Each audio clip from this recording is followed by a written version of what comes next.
Karena nanti ada orang-orang yang tidak sadar sesungguhnya doanya sudah dijawab, tapi dia tidak menyadari itu. Bahkan merasakan doanya kok nggak dijawab-jawab gitu. Padahal Allah sudah menjawabnya. Nah, seperti apa ukuran kita mengetahui bahwa doa kita telah terjawab atau doa kita barangkali belum dijawab atau tidak dijawab? Apa ukuran ketiga hal itu? Itu yang coba kita turunkan di pembahasan pagi ini. Mudah-mudahan dengan itu kita nanti akan lebih pandai bagaimana cara menyikapi doa dalam hidup, seperti apa doa dipanjatkan, kapan kita berdoa, dan kita tahu oh ini hasil dari doa yang telah kita panjatkan.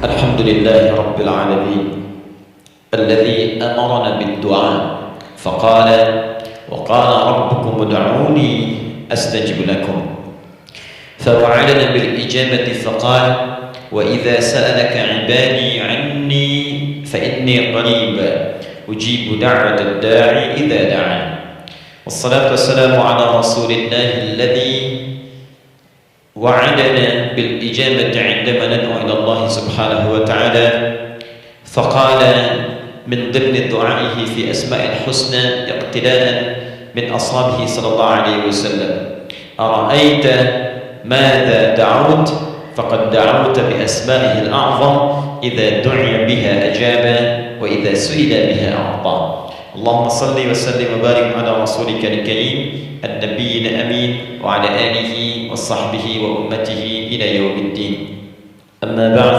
فيا عباد الله أوصي نفسي وإياكم بتقوى الله فقد فاز المتقون فلا تموتن إلا وأنتم مسلمون.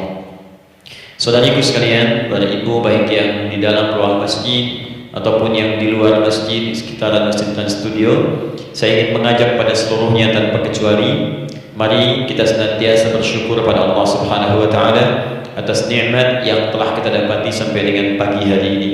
Syukur itu selalu menambah ketenangan di dalam jiwa. Syukur itu bisa mengentaskan sebagian persoalan hidup yang kita rasakan. Syukur itu bisa menambah kekuatan dari perasaan lemah yang kita rasakan. Dan syukur itu puncaknya bisa mengantarkan ke dalam surga terbaik yang dijanjikan, hingga Allah menyebutkan kemudian dalam Al-Quran, wa qalilun min ibadiyas syakur, sedikit sekali di antara hamba-hambaku itu yang bisa menjadi orang yang pandai bersyukur kepada Allah Subhanahu wa taala. Mudah-mudahan hidupan kita sampai hari ini seluruhnya diterima oleh Allah Subhanahu wa taala sebagai amal saleh, dan semoga yang belum mendapatkan hidayah untuk berislam sampai dengan pagi hari ini dihunjamkan hidayah kepada jiwanya oleh Allah Subhanahu wa taala agar bisa berislam sebelum wafat menghadap Allah Subhanahu wa taala. Baik, hari ini kita akan belajar. Saya akan cepat masuk kepada pembahasan karena waktu kita cukup singkat, tentang orang-orang yang dikabulkan doanya yang tersebut dalam Al-Quran khususnya dan sunnah-sunnah Rasulullah SAW. Kita akan bagi pembahasan kita ke dalam 3 bagian. Pertama, kenapa kita mesti berdoa? Di poin pertama, kenapa kita mesti berdoa? Yang kedua, bagaimana cara berdoa yang baik yang cepat dikabulkan oleh Allah Subhanahu wa taala? Yang pertama, mengapa kita mesti berdoa? Esensi doa itu apa, kan? Yang kedua, bagaimana cara berdoa yang sekiranya cepat dikabulkan oleh Allah Subhanahu wa taala? Dan yang ketiga, kita akan melihat ukuran pengabulan doa. Seperti apa doa itu dikabulkan? Karena nanti ada orang-orang yang tidak sadar sesungguhnya doanya sudah dijawab, tapi dia tidak menyadari itu. Bahkan merasakan doanya kok nggak dijawab-jawab gitu. Padahal Allah sudah menjawabnya. Nah, seperti apa ukuran kita mengetahui bahwa doa kita telah terjawab atau doa kita barangkali belum dijawab atau tidak dijawab? Apa ukuran ketiga hal itu? Itu yang coba kita turunkan di pembahasan pagi ini. Mudah-mudahan dengan itu kita nanti akan lebih pandai bagaimana cara menyikapi doa dalam hidup, seperti apa doa dipanjatkan, kapan kita berdoa, dan kita tahu oh ini hasil dari doa yang telah kita panjatkan. Sepakat sampai di sini? Makanya tinggal sepakat saja ya. Kan biasanya yang terangkan saya, tulis saya, ngapus saya sampai selesai pula. Baik, ayo kita mulai. Bismillah. Mengapa kita mesti berdoa? Kita buka dulu ibu sekalian, ya, yang di ruangan ini ataupun yang di bawah, semuanya insya Allah memiliki kemuliaan yang sama di hadapan Allah Subhanahu Wa Taala, sesuai dengan keikhlasannya, ya, sesuai dengan keikhlasannya. Karena hadisnya umum sifatnya. Man salaka tariqan yaltamisu fihi 'ilman sahhalallahu lahu tariqan ilal jannah. Siapa yang menyiapkan dirinya menempuh perjalanan dan dia meniatkan ingin belajar pengetahuan agama walaupun sedikit, maka dia akan dapat balasan dari Allah. Minimal setiap langkahnya akan dicatat meringankan langkah dia ke surga nanti. Ya, dan di situ tidak disebutkan khusus bagi yang di dalam ruangan masjid, lantai 2 lagi misalnya. Tidak. Jadi yang di sekitaran, yang di depan semua berdasarkan niatnya, ya, berdasarkan niat dan kuantitas amalannya. Di kuantitas itu tambah. Mungkin Ustadz belum datang, ibu ada yang berzikir, ada yang baca Al-Quran, ada yang istighfar, itu yang nambah pahala. Ya, kalau yang pasang status, pasang kamera itu saya nggak tahu. Ayo kita kembalikan sini. Pertama, Quran surah ke-7 ayat 172. Quran surah ke-7 Al-A'raf ayat 172. Kemudian setelah itu diperintahkan dalam Al-Quran surah ke-40 Ghafir ayat ke-60. Lalu kita praktekkan ini dalam keseharian kita. Saya beri contoh misalnya Quran surah ke-2 ayat ke yang paling banyak dibaca 201. Kadang-kadang misalnya Quran surah kedua ayat 286. Banyak.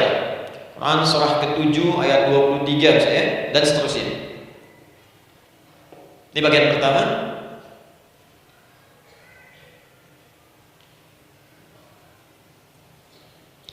Bagian kedua, nanti kita akan belajar bagaimana cara berdoa yang dikabulkan. Kita ambil satu Quran kedua ayat 186. Kemudian yang kedua kita ambil contoh Quran surah ke-17 ayat 110. Kemudian yang ketiga kita ambil contoh yang paling dahsyat di Al-Quran surah ketiga ayat 38 sampai 39. Ada yang belum berdoa sudah dikabulkan, Masya Allah. Ini ada di Quran misalnya surah ketiga ayat 31. Nanti turunan amalannya misal di Quran surah 51 ayat 15 sampai dengan 18. Saya bulati yang 18 ini. Bagian ketiganya nanti kita uraikan di bagian akhirnya. Baik, kita bisa mulai insyaallah. Baik, kita bagian pertama, mari kita mulai. Saya ingin berkisah sejenak dengan menyampaikan Quran surah ke-7 Al-A'raf ayat 172. Allah berfirman, A'udzubillahi minasyaitonir rajim. Wa idz akhadha rabbuka min bani Adam min zuhurihim dzurriyyatahum wa ashhadahum ala anfusihim alastu bi rabbikum qalu bala syahidna. Ada ayatnya? Baik, di Quran surah ke-7 Al-A'raf ayat 172. Wa idz akhadha rabbuka min bani Adam.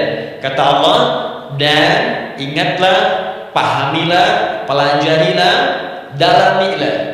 Teman-teman sekalian, ingat kalimat id itu, id dalam Al-Quran termasuk dalam bahasa Arab itu bukan sekedar mengingat. Id itu bisa mengandung arti memahami dengan dalam, menganalisis, ya, memaknai, itu id. Jadi bukan sekedar mengingat. Bukankah ibu kalau mengingat sesuatu berusaha mendalaminya? Ya, kalau nggak percaya saya tanya begini. Coba ibu ingat kemarin jam 5 sore ada di mana?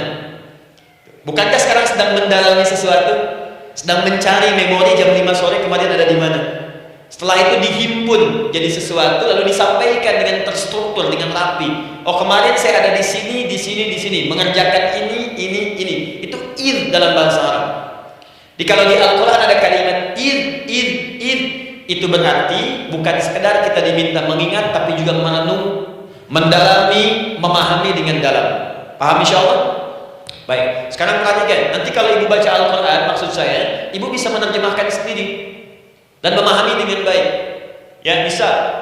Kalimat id pertama dalam Al-Quran misal ditemukan di Quran surah kedua ayat 30. Wa id qala rabbuka lil malaikati inni ja'ilun fil ardi khalifah. Id akan ditemukan. Nah, sekarang ayat tentang korelasinya dengan doa, kita buka Quran surah ke-7 tadi ayat 172. Wa id akhadha rabbuk, dan pahami ya kata Allah, renungkan ya, maknai dengan dalam. Ketika Allah menyampaikan, membuat komitmen dengan semua anak cucu Adam tanpa kecuali, semuanya. Ingat kalau ditemukan kalimat Bani Adam, Bani Adam disebutkan 7 kali dalam Al-Quran. Ya, berapa kali? 7 kali kalimat Bani Adam, Bani Adam.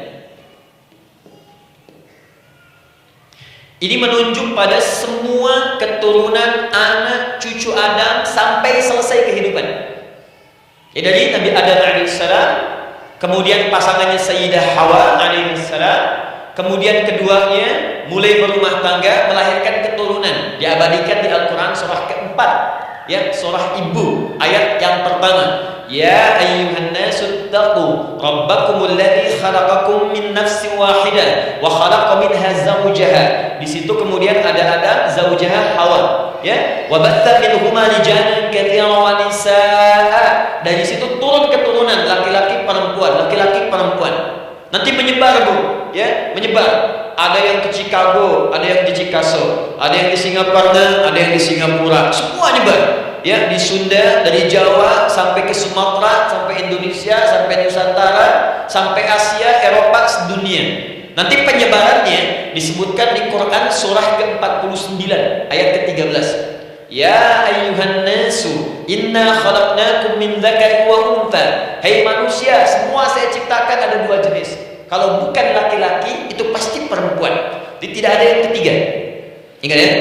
Kalau bukan laki-laki siapa? Perempuan. Jadi tidak ada misalnya, maaf, laki-laki yang keperempuan-perempuanan, yang gerakannya melambai, ya, kata-katanya terlampau lembut bisa, dan tidak ada pula perempuan yang perkasa, ya, terlampau kuat misalnya, melampaui batas-batas standarnya. Jikalau bukan laki-laki pasti perempuan. 2 saja. Jadi kalau misalnya masih ada yang bingung, tentukan diri, ya, dan lihat fitrahnya, lihat fitrahnya. Baik, kemudian waja'alnakum syu'uban wa qabaila. Kami tempatkan kalian mungkin beda-beda tempat. Syu'ub, beda tempat. Ya, ada yang misalnya RT, RW, kecamatan, beda kampung, beda negara, sampai seluruh dunia. Wa qabail, satu tempat itu sukunya bisa beda. Coba Ibu lihat misalnya, ya, di daerah Sumatera saja ada berapa suku? Di Sunda paling banyak suku, ya? Banyak sekali. Jadi bisa lain-lain, bisa beda-beda. Nah, lita'arafu, semua saling mengenal, silakan. Nah, ketika semua tadi ditempatkan di semua pelosok dunia, baik laki-laki, perempuan, dari anak keturunan Adam, itu semua anak keturunan Adamnya disebut dengan satu nama saja dalam Al-Quran, yaitu Bani Adam. Jadi kalau kita mau cari keturunan kita, sampai ke asal mula kita, dari kita sekarang, itu semua akan tersambung kepada Adam alaihissalam. Puncaknya akan di sini, ya. Dan tidak akan nyasar kemana-mana, Bu, ya. Ada sebagian manusia nasabnya tidak ingin Adam, inginnya bergeser, sehingga mengatakan manusia berasal dari monyet, katanya, ya. Ada yang berkata begitu. Ibu sampaikan saja, kalau bapak dari monyet silakan saja, jangan ngajak-ngajak saya, ya. Nah, jadi semua manusia itu pasti akan kembali ke sini, ya, ke Adam alaihissalam. Karena itu saya pernah sampaikan, termasuk di sini di hadapan ibu semua, masih ingat mukjizat pertama Rasulullah SAW saat lahir ke muka bumi. Ingat, Nabi itu sebelum dilantik menjadi Rasul dalam usia 40 tahun, turun surah Al-Alaq, itu diberikan oleh Allah keistimewaan tanda-tanda kenabian. Apa di antara tandanya? Allah perjelas nasab keturunannya sampai Nabi Adam, padahal lahirnya itu ayahnya sudah wafat. Di lahir beliau, ayahnya wafat, tapi nasabnya diperjelas sampai Nabi Adam. Sehingga jelas, orang tidak bisa menyoal. Ini orang nggak jelas nih, ya. Kan suka ada begitu, Bu, ya. Tiba-tiba datang menerangkan sesuatu, siapa itu? Itu nggak jelas. Bahkan sekarang sering muncul statement, siapa sih ustaz itu? Itu ustaz nggak jelas. Ya. Nabi nggak bisa disoal karena semuanya jelas.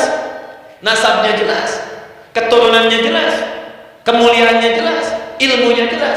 Jadi kalau orang mau menyoal nggak punya peluang. Siapa kamu Muhammad? Saya jelas keturunannya.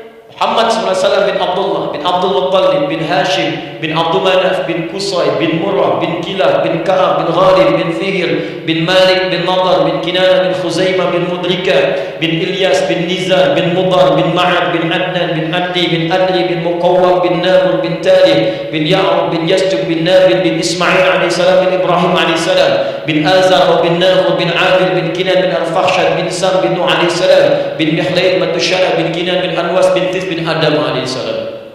Coba ulangi. Jelas. Jelas. Jadi orang tak bisa nyoal, itu mukjizat, ya.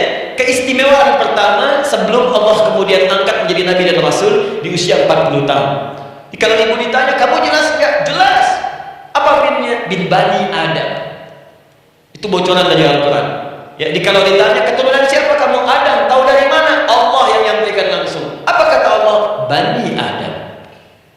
Jelas, ya? Baik. Jadi ini kembali kepada Adam alaihissalam. Nah, semua anak cucu Adam yang saya garis bawahi, sejak mulai terlahir itu sudah ada komitmen dari Allah dengan anak cucu Adam ini sebelum terlahir ke dunia. Sejak dalam kandungan.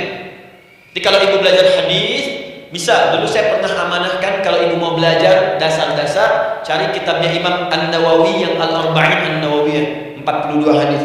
Hadis keempat, ya, paling kiri sebelah atas di kitabnya, dari Abdullah bin Mas'ud radhiyallahu ta'ala anhu, ya.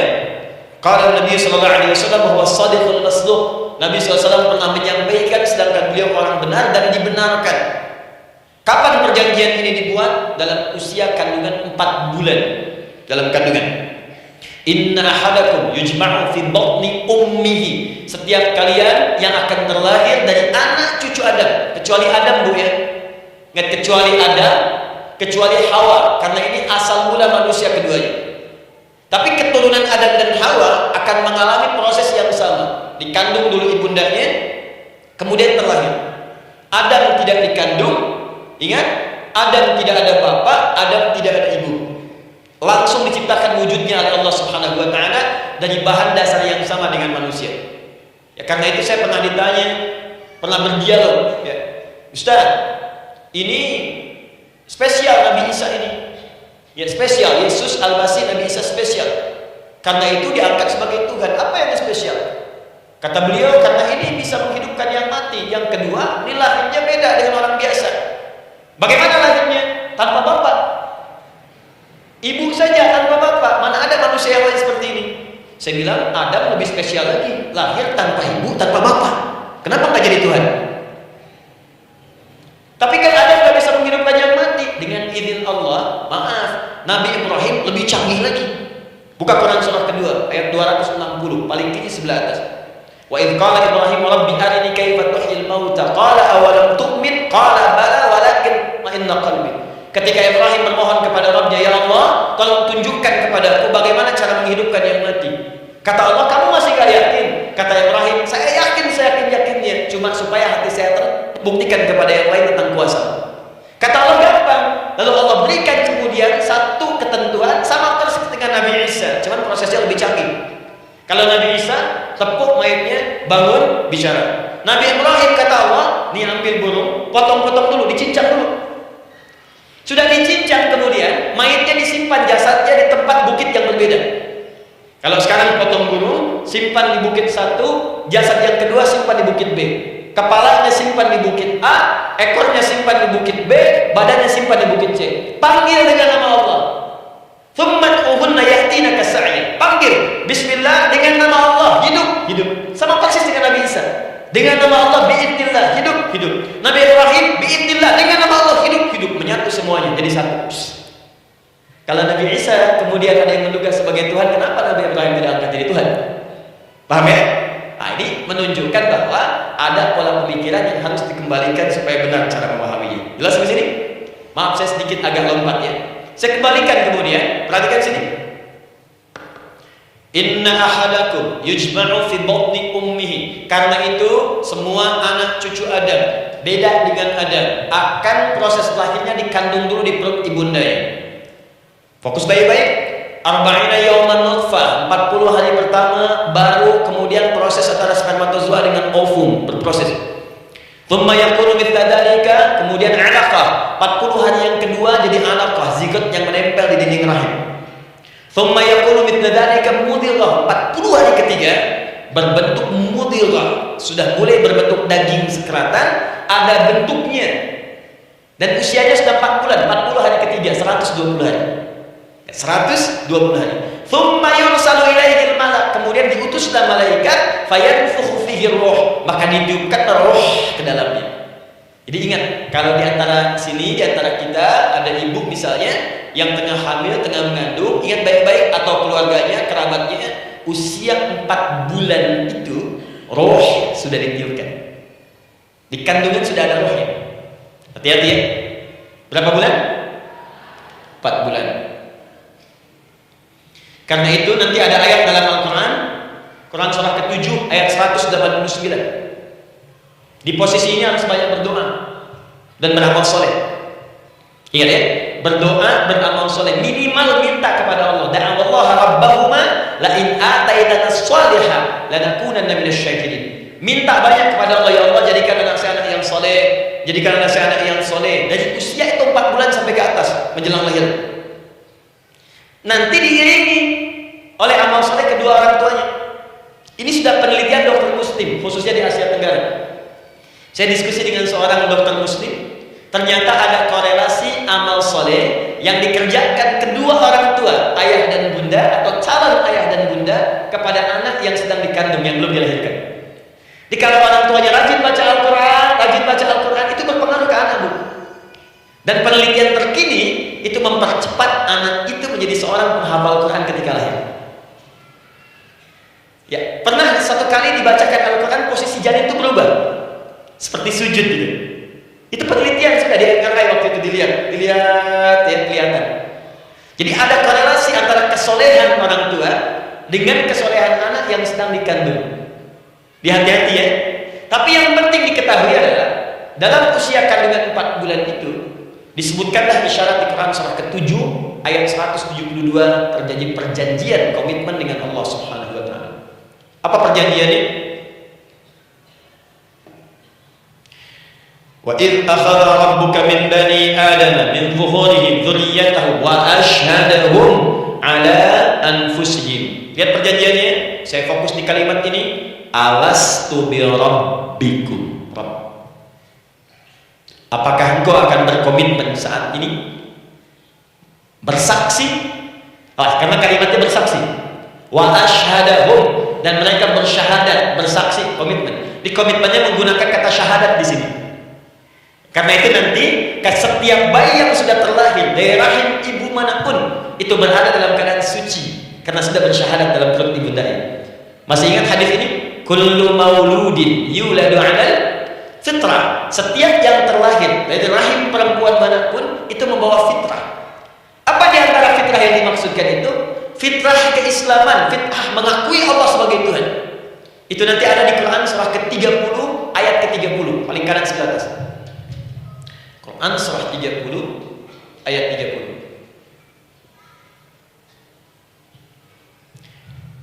Fa'aqim wajhaka lid-dini hanifa. Hai setiap manusia, fa'aqim wajhaka, hadapkan, pasrahkan, arahkan dirimu sepenuhnya lid-dini, pada ketentuan ad-din, hanifa, dengan lurus.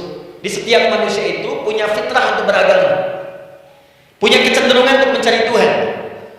Silakan ibu cek, manusia manapun yang pernah hidup itu pasti akan mencari Tuhan. Silahkan. Karena itu Allah beri jalan, begini cara mencarinya. Fitratallahi allati fataran nasa 'alaiha, itulah fitrah manusia yang telah Allah berikan pada dirinya bahkan sebelum dia terlahir. Di antara fitrah manusia ada kecenderungan untuk mencari Tuhan.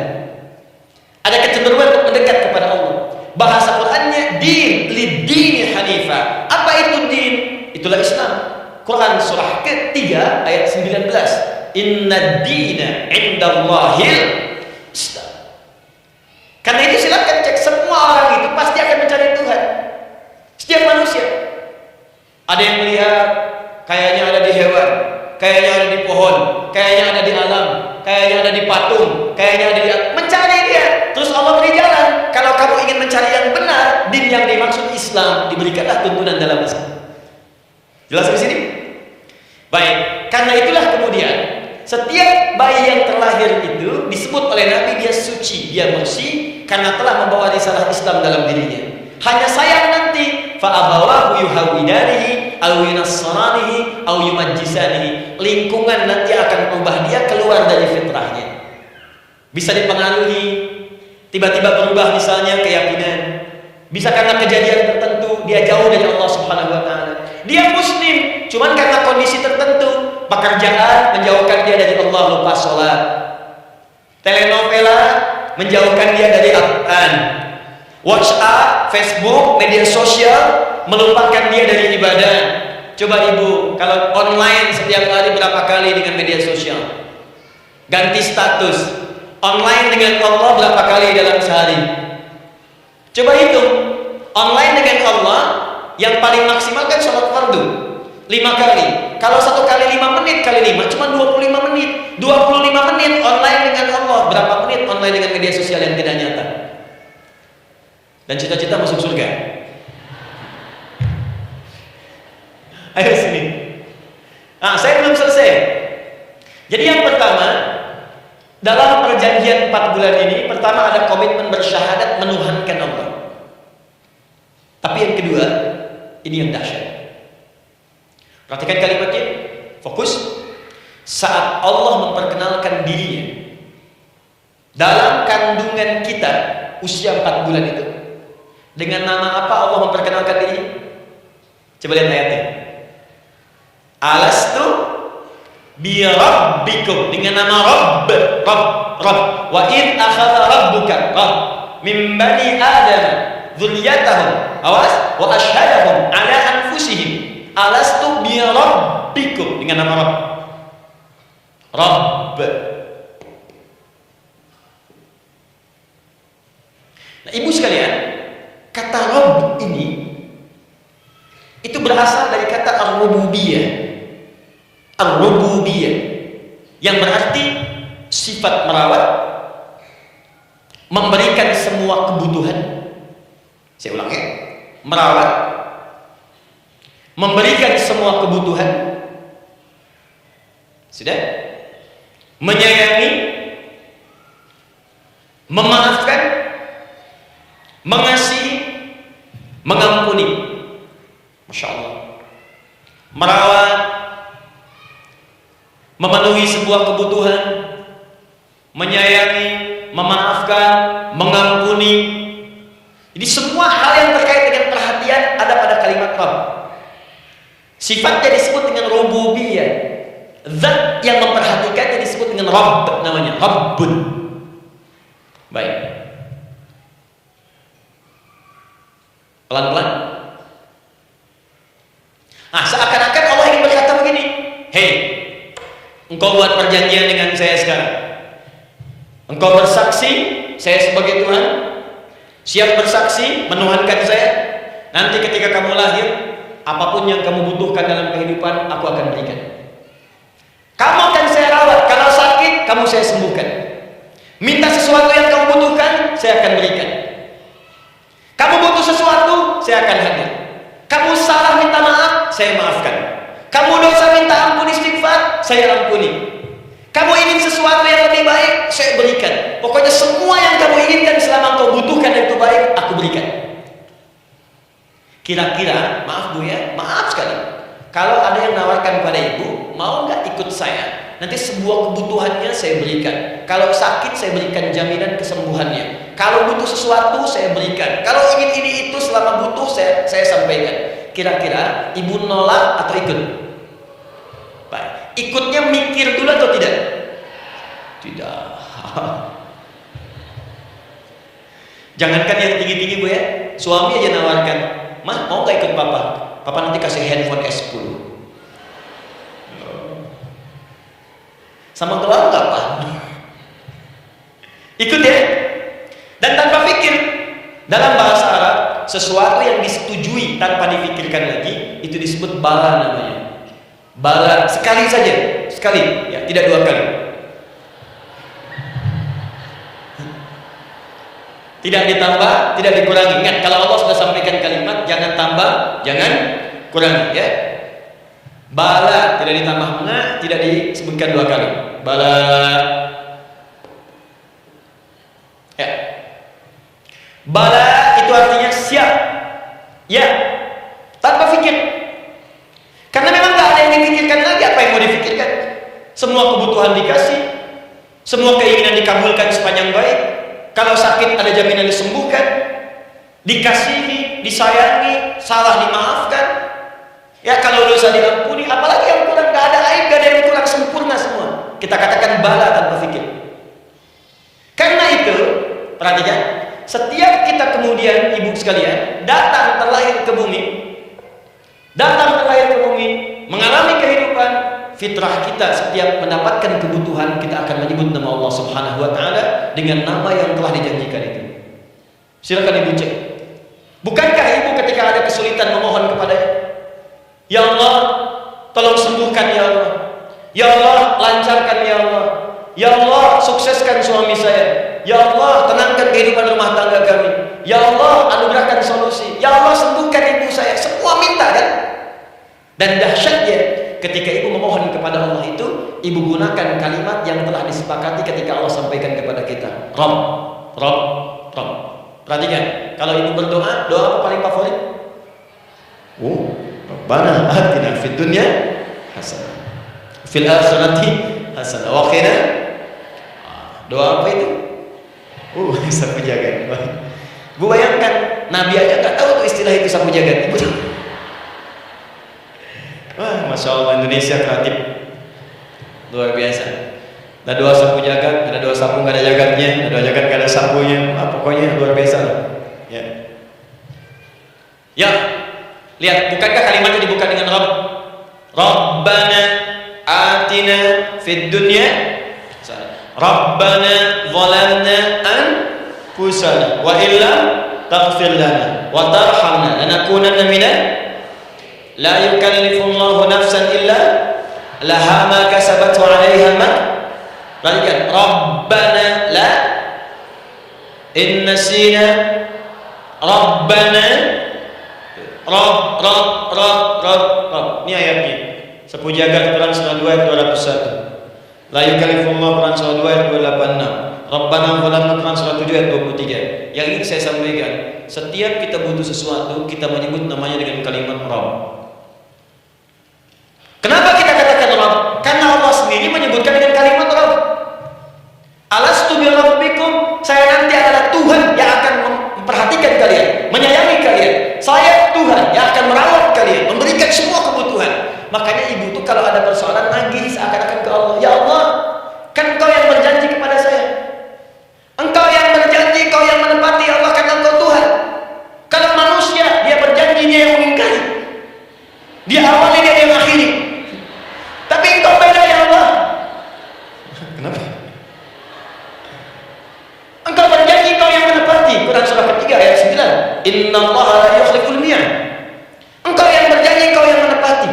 Engkau adalah awal dan akhir dari semua hal. Engkau mengatakan saya Rabb yang akan memberikan semua kebutuhan. Sekarang saya butuh ya Allah. Engkau berjanji akan menyembuhkan, sekarang saya sakit ya Allah. Engkau berjanji akan memberi solusi, sekarang saya sedang punya masalah ya Allah. Engkau berjanji akan memberikan kesuksesan, sekarang saya sedang menapaki itu ya Allah. Makanya disebutkan kalimat Rabb, Rabb, Rabb, Rabb. Jadi sesungguhnya doa itu adalah fitrah dari setiap manusia, karena mulai dibangun komitmen sebelum dia dilahirkan ke muka bumi. Jadi kalau kita bicara tentang doa, doa itu fitrah kehidupan bagi setiap manusia. Hidup. Sekaligus penanda komitmen yang membedakan antara Khalik dengan makhluk, hamba dengan Allah, manusia dengan Tuhan. saya yang ngasih, saya yang Tuhan. Berarti kita yang makhluk kan? Kita yang butuh kan? Allah yang memberi, kita yang butuh. Untuk membedakan mana yang butuh, mana yang ngasih, maka pembedanya adalah doa. Jadi kalau ada manusia yang gak pernah doa selama hidup, itu tandanya ada yang salah dengan kehidupannya. Karena seakan-akan dia gak butuh Tuhan. Sebab perbedaan manusia dengan Tuhan itu sebelum lahir, salah satunya ditunjukkan dengan sifat butuh kita kepada Allah. Makanya sekaya-kayanya orang itu pasti berdoa. Manusia paling kaya di muka bumi pun kalau besok dia mau ada pekerjaan atau proyek, dia berdoa dulu tuh, ya Tuhan tolong lancarkan proyek ini. Butuh. Pejabat setinggi-tingginya, kalau sudah mau mulai kemudian ada pemilihan, kalau mulai ada kebijakan, kalau mulai ada apapun, berdoa juga. Itu tandanya butuh. Butuh. Di setiap manusia itu pasti butuh dengan Allah. Karena itu kalau ada manusia yang gak pernah berdoa selama hidupnya, itu langsung mendapatkan kecaman dari Allah dan dijamin akan masuk neraka yang paling dalam. Karena seakan-akan dia sudah gak butuh dengan Allah. Saya ulang ya, saya ulang. Doa itu fitrah hidup manusia yang sekaligus menunjukkan statusnya sebagai hamba. Jadi kalau ibu update status di media sosial, boleh sekarang tuliskan hamba. Hamba. Sudah. Mau sifatnya apapun tetap hamba.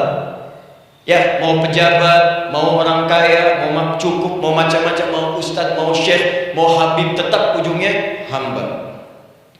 Dan butuh penghambaan itu diwujudkan dalam bentuk doa. Muncullah Quran surah ke-40 ayat ke-60. Wa qala rabbukum rabb, selalu rabb. Wa qala rabbukum ud'uni astajib lakum. Innal ladzina yastakbiruna 'an ibadati, awas, sayadkhuluna jahannama dakhirin. Allahu akbar. Dan Rabbmu berfirman, mengingatkan kembali kepada kalian semua, ya hamba-hambanya, kalau ada kebutuhan, kalau ada masalah, kalau ada permintaan, kata Allah, ayo doa sama saya, minta. Kan kita sudah bikin perjanjian. Makanya Allah katakan kalau punya masalah, Bu, berdoa, bukan mengeluh.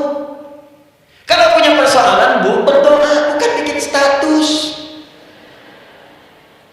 Rasanya aku tidak sanggup. Ditulis di Facebook. Apain? Terus kalimat Allahnya pun jelas. Minta kepada aku, bukan mengeluhkannya. Kamu tidak seperti yang aku kira. Nungguin komen. Sambil masak, seling ada satu. Ece kunaon.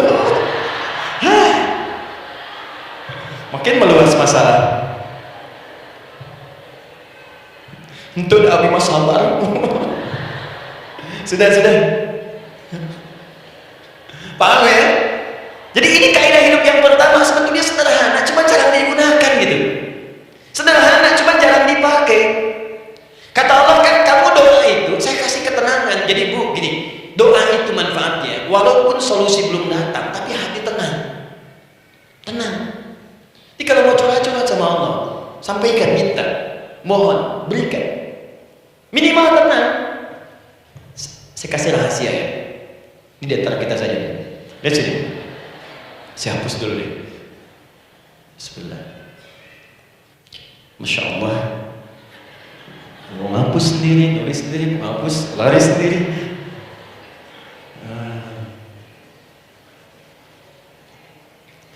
Bismillah. Oh, ini ada dua ya. Sini. Baik. Buka Quran surah 7 ayat 205. Quran surah 7 ayat 205.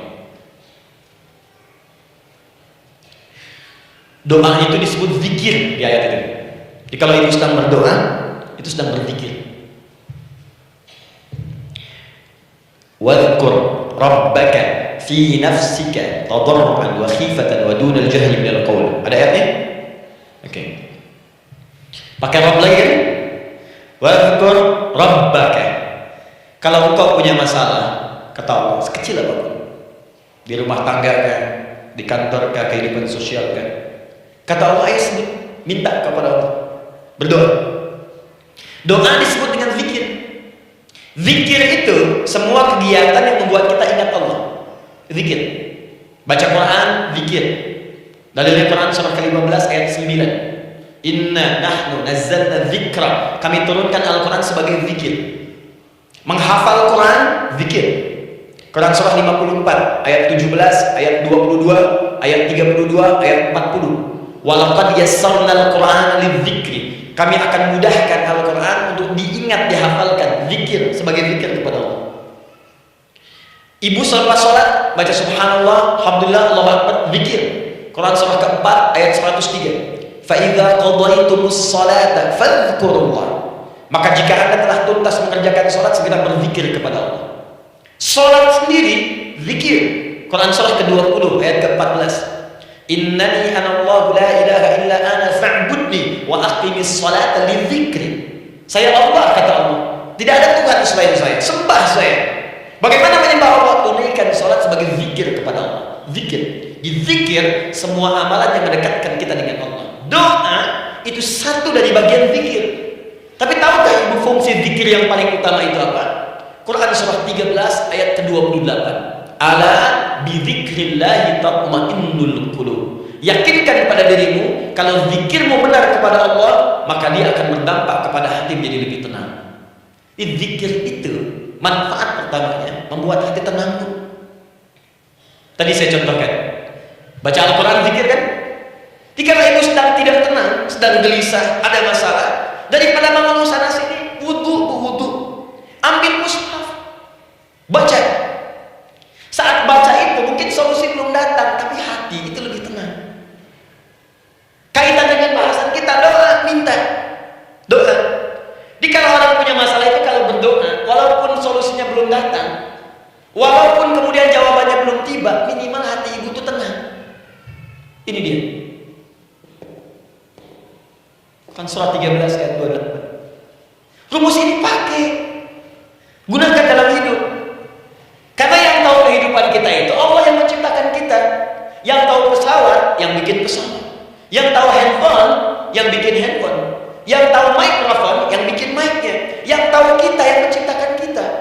Ikutilah petunjuk Allah yang menciptakan kita, maka akan langsung terasa manfaatnya. Ibu tidak percaya, silakan lakukan. Rasakan bedanya, bedakan rasanya, dan pasti akan terasa bedanya. Akan lain. Tuh.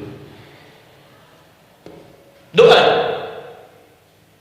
Tapi ingat, yang paling penting kata Allah, doa itu bukan sekedar penting permohonannya, tapi menunjukkan status kita sebagai hamba di hadapan Allah Subhanahu wa taala. Jadi kalau ada orang selama hidup tidak pernah berdoa, artinya dia mengingkari statusnya sebagai hamba di hadapan Allah Subhanahu wa taala. Mau menyejajarkan diri dengan Tuhan. Kan yang tidak pernah meminta itu Tuhan. Allah yang memberikan. Kalau manusia beda pasti minta. Artinya kalau ada manusia yang pernah minta, seakan-akan bahasa halusnya, kamu ini ngaku jadi Tuhan. Saya tempatkan kau di neraka jahanam yang paling bawah. Jahanam itu belum masuk saja sudah terasa. Buka ibu Quran surah misalnya ke-40 Ghafir. Ya, ayat 45 sampai dengan 47-nya. Sebelumnya lagi lihat Quran surah ke-8 ayat ke-50. Itu penghuni neraka, Bu, yang bukan jahanam saja. Penghuni neraka itu kalau mau meninggal itu dipukuli dulu malaikat. Depan belakangnya. Ayo, kamu keluar. Lama amat keluar rohnya katanya. Takut karena nggak punya bekal. Kan maaf ya, kaidah mengatakan orang nggak punya bekal itu takut pulang, apalagi orang merasa salah. Anak ibu berbuat kesalahan, mau pulang takut kan? Takut. Jadi kalau ada anak takut pulang, salah dia. Salah. Kemana anak nggak pulang, pasti ada yang salah karena nggak berani pulang. Jangankan salah, nggak punya bekal saja, malu pulang. Lihat ibu waktu Ramadan usai mau mudik Idul Fitri. Kan pada mudik kan? Kenapa mau mudik dan senang mudik? Karena punya bekal. Dikumpul-kumpulkan itu selama 11 bulan untuk 1 bulan saja. Itu pun paling berapa hari? Kumpulin. Terus telepon keluarga. Insya Allah aku pulang hari ini. Wah, senang semuanya. Padahal mudiknya cuma pakai motor, Bu. Motornya bebek, bekalnya singa. Serius saya, motor bebek bekal singa, ada kardus belakangnya. Tulisin, terus tambah pelepah pisang buat begini. Belakangnya ditulisin, aku pulang sayang. Jalan mudik. Terus yang di rumah kan senang nerimanya. Kenapa? Karena ada yang pulang dan bawa bekal. Saya pernah tanya pada seseorang, kenapa Anda nggak mudik? Nggak ada bekal Ustaz, nggak ada bekal, malu pulang. Kebayang nggak saat pulang menghadap Allah nggak punya bekal? Malu pulang, apalagi punya banyak salah, jadi nggak mau keluar rohnya. Malaikatnya terang dipukul sama malaikat, pukul depannya, pukul depan. Kamu ini cepat keluar, cepat keluar, cepat keluar. Keluar. Malu pulang. Tapi kalau punya bekal enak. Dan yang nyambut langsung malaikat. Bahkan nanti ada satu amalan saat dikerjakan, itu orang ini sudah masuk surga, tapi semua malaikat di semua pintu surga yang 8 itu datang mengunjungi dia mengucapkan selamat. Itu ada di Quran surah 13 ayat 24. Salamun alaikum bima sabartum fa ni'ma uqbad. Selamat ya saat di dunia sabar mencari bekal, dan ini bekal terbaik yang kamu dapatkan. Silakan nikmati surga yang kamu rindukan itu. Ini nikmat-nikmatnya tempat yang pernah nanti kamu kunjungi. Dan tinggal abadi di situ. Yang nyambut malaikat. Bayangkan semua malaikat dari pintu surga datang nyambut dia. Wah, masya Allah, malaikat Jibril, Israfil, malaikat maut. Maaf ya, dicabut kemarin. Biasa, selamat. Dunianya kalau ada yang nyambut senang kan? Rumah dicet, datang sambut depan rumah, semua hidangan ada. Oh, masya Allah. Bahkan yang tidak ada jadi ada. Luarnya kompan, dalamnya rangginang, gitu kan? Oh, muncul semua. Paham ya? Jadi ini bagian pertama. Jadi kita katakan kenapa manusia mesti berdoa? Jawabannya karena manusia itu hamba, dan doa itu adalah fitrah, bagian dari kehidupan. Kenapa manusia mesti berdoa? Karena ada komitmen dari Allah. Setiap dia mendapatkan sebuah persoalan, maka Allah akan jawab dan berikan jawaban dari semua persoalannya. Jalan mendapatkan jawaban itu adalah doa. Kenapa manusia mesti berdoa? Karena dia butuh dengan Allah. Dan puncaknya, kenapa dia mesti berdoa? Karena Allah ingin membahagiakan kehidupan dunianya sebelum sampai keabadiannya di akhirat. Jadi ketika kita berdoa, sebetulnya kebaikan untuk kita, karena Allah ingin kita bahagia, ingin mudah hidupnya. Jadi kalau ada orang nggak berdoa, sesungguhnya dia sedang menyulitkan diri sendiri dalam kehidupan dunianya sampai ke akhiratnya. Jelas sampai di sini? Masya Allah, alhamdulillah. Baik, kalau sudah paham, saya hapus ini. Kita masuk bagian yang kedua. Hapus lagi. Sab Muslimah edisi ke-15. 15 kali datang sendiri, menangis sendiri, nulis sendiri, hapus sendiri. Tinggal lihat, catat, masuk surga. Masya Allah. Alhamdulillah. Baik. Sudah?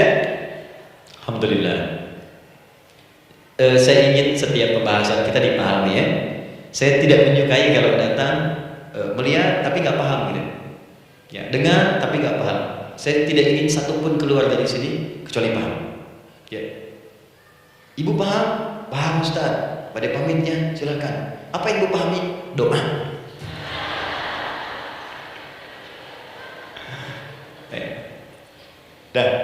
Nah, sekarang masuk bagian kedua.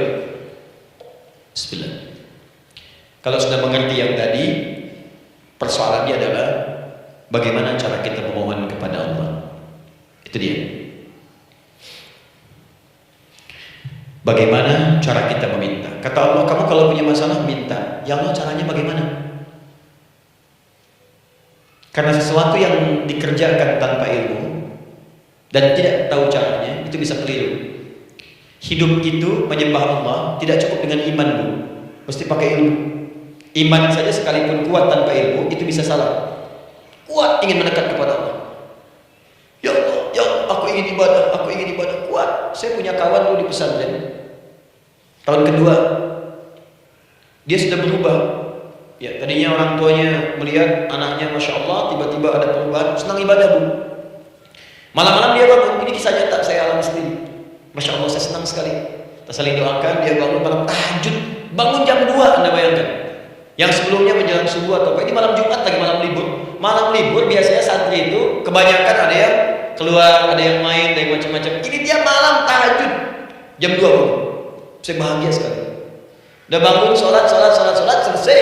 Cuman pas waktu mau subuh, kok saya lihat tidur. Saya bangunkan kan, Fulan bangun. Oh iya, iya. Oh mungkin nanti mau nyusul. Saya pikir istirahat dulu. Saya ke masjid lah. Udah ke masjid dah selesai. Kita diskusi di masjid selesai. Semua pulang saya jam 7. Saya lihat masih tidur juga. Barangkali dia sudah tadi sholat mungkin di kamar, nggak sempat ke masjid karena capek. Tapi saya lihat kok posisinya nggak berubah. Di situ juga. Akhirnya setengah jam saya tunggu, saya bangunkan. Bangun. Bang, kenapa nih katanya? Saya kira antum belum sholat subuh ya? Adi gimana sih? Kan udah saya jama dengan tahajud tadi. Udah saya jama dengan tahajud. Jadi memang kekuatan imannya lagi tinggi, cuman ilmunya kosong. Ini yang bahaya. Besok-besok kalau orang kayak gini sholat subuh bisa 4 rakaat. Karena itu berdoa penting, cuma kita mesti tahu cara. Yuk kita mulai bagian pertama. Quran surah kedua ayat 186. Paling kiri sebelah bawah. Sudah? Wa idza sa'alaka 'ibadi 'anni fa inni qarib. Fokus. Kata Allah, kalau hamba-hambaku Muhammad SAW bertanya kepadamu, minta petunjuk untuk mencari-cari aku.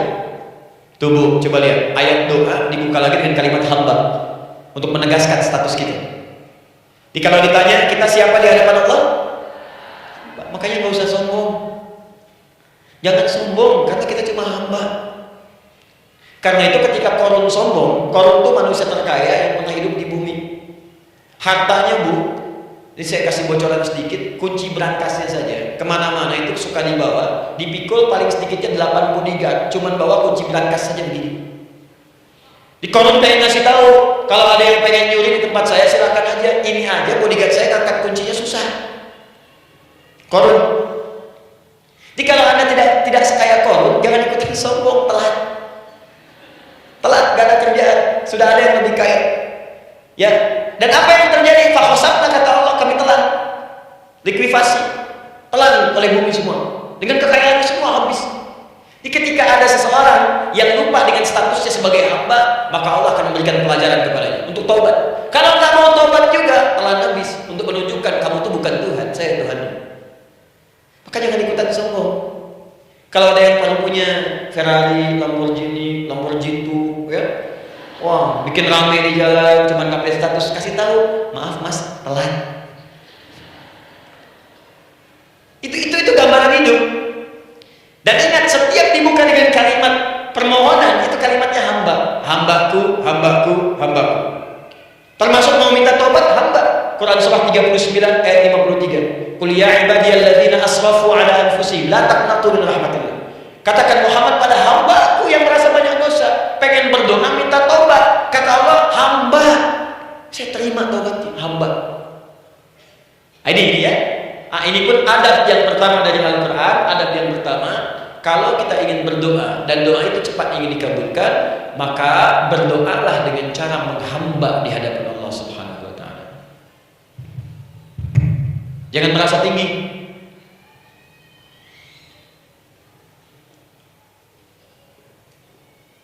Saya turunkan caranya. Bagaimana cara menghamba itu dengan cara yang baik? Fokus.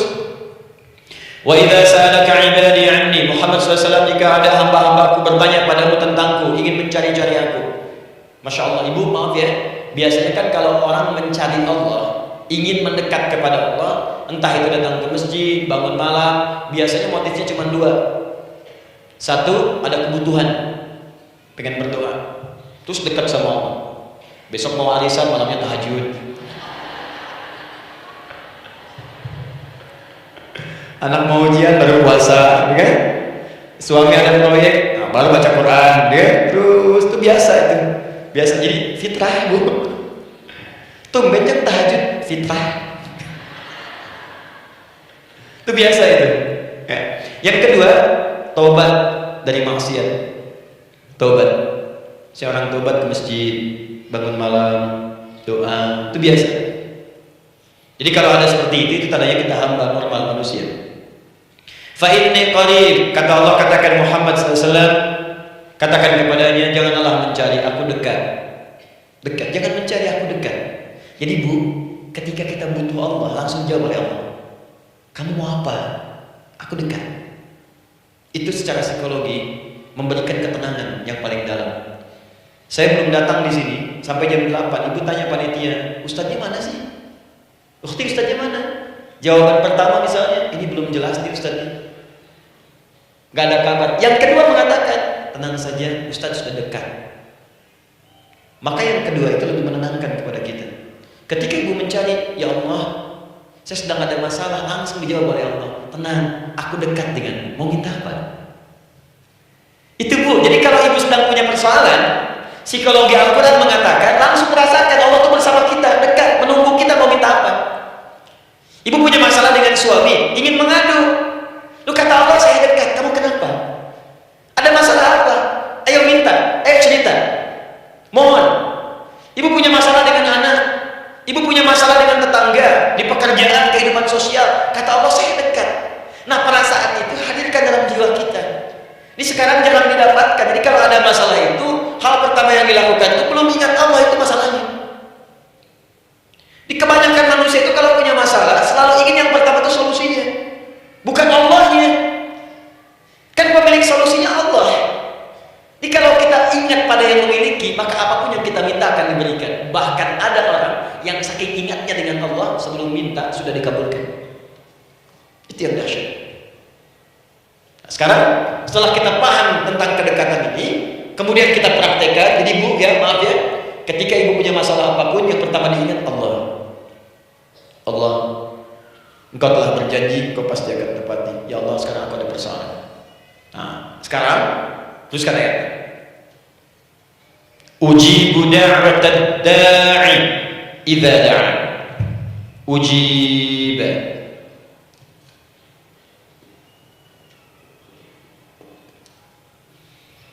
Ujibu da'watad da'i idza da'a.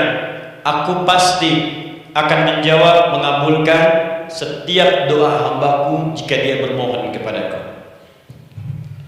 Saya ingin ajarkan sedikit di gramatikal bahasa Arab. Ujib itu disebut dengan fi'il mudhari namanya. Saya kasih rumus cepat Bu ya. Insya Allah kalau ibu fokus dengan rumus ini, ibu nanti bisa memahami Al-Quran dengan baik. Saya kasih satu kalimat, hafalkan baik-baik. Ini gampang kok. Anita. Ya, Anita. Sudah? Anita. Baik, hamzah, nun, ya, ta. Satukan Anita. Kalau di dalam kalimat ibu baca Al-Quran, di depannya ada huruf hamzah ini,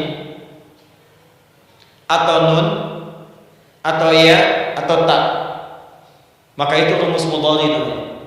Gak usah dihafalkan mudharinya, ya, gak usah dihafalkan sampai bikin misalnya satu ungkapan Anita istrinya Pak Mudhari, gak usah, gak ada kerjaan, ya, gak usah dihafal. Saya hanya ingin tunjukkan pemahaman.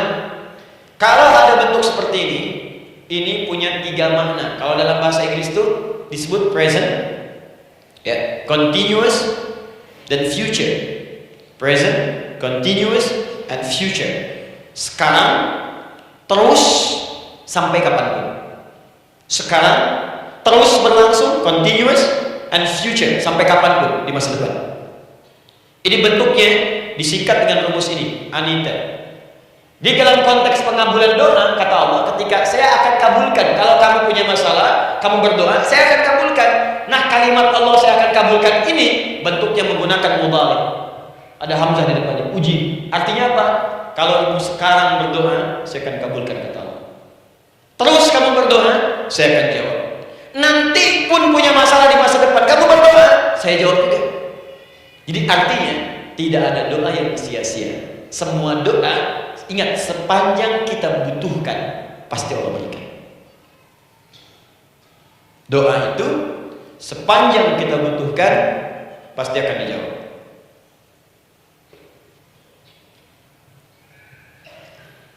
Nanti kapan dijawabnya, seperti apa jawabannya, di bagian ketiga. Kadang-kadang minta sekarang, dijawabnya nanti. Minta sekarang, dijawab sekarang. Ada yang mintanya A, dijawabnya B. Itu yang paling dahsyat. Jadi kalau saya tanya, kalau kita berdoa dijawab tidak oleh Allah? Itu janji Allah. Setiap orang berdoa pasti dijawab. Nah, hanya persoalannya seperti apa doa yang cepat dijawab itu? Apakah semua doa langsung dijawab seketika? Akankah mendapat jaminan langsung dijawab? Ternyata kalimat dijawab ini diikat dengan syarat ketentuan berlaku. Apa di antara syarat dan ketentuannya ini? Teruskan ayatnya. Falyastajibuli. Syarat pertama, kalau doamu ingin cepat aku jawab, falyastajibuli, maka engkau pun harus cepat merespon setiap seruanku. Jawab seruanku dengan cepat. Doa ingin dijawab oleh Allah, maka kata Allah, kamu pun harus menjawab setiap seruanku. Jawab seruan Allah.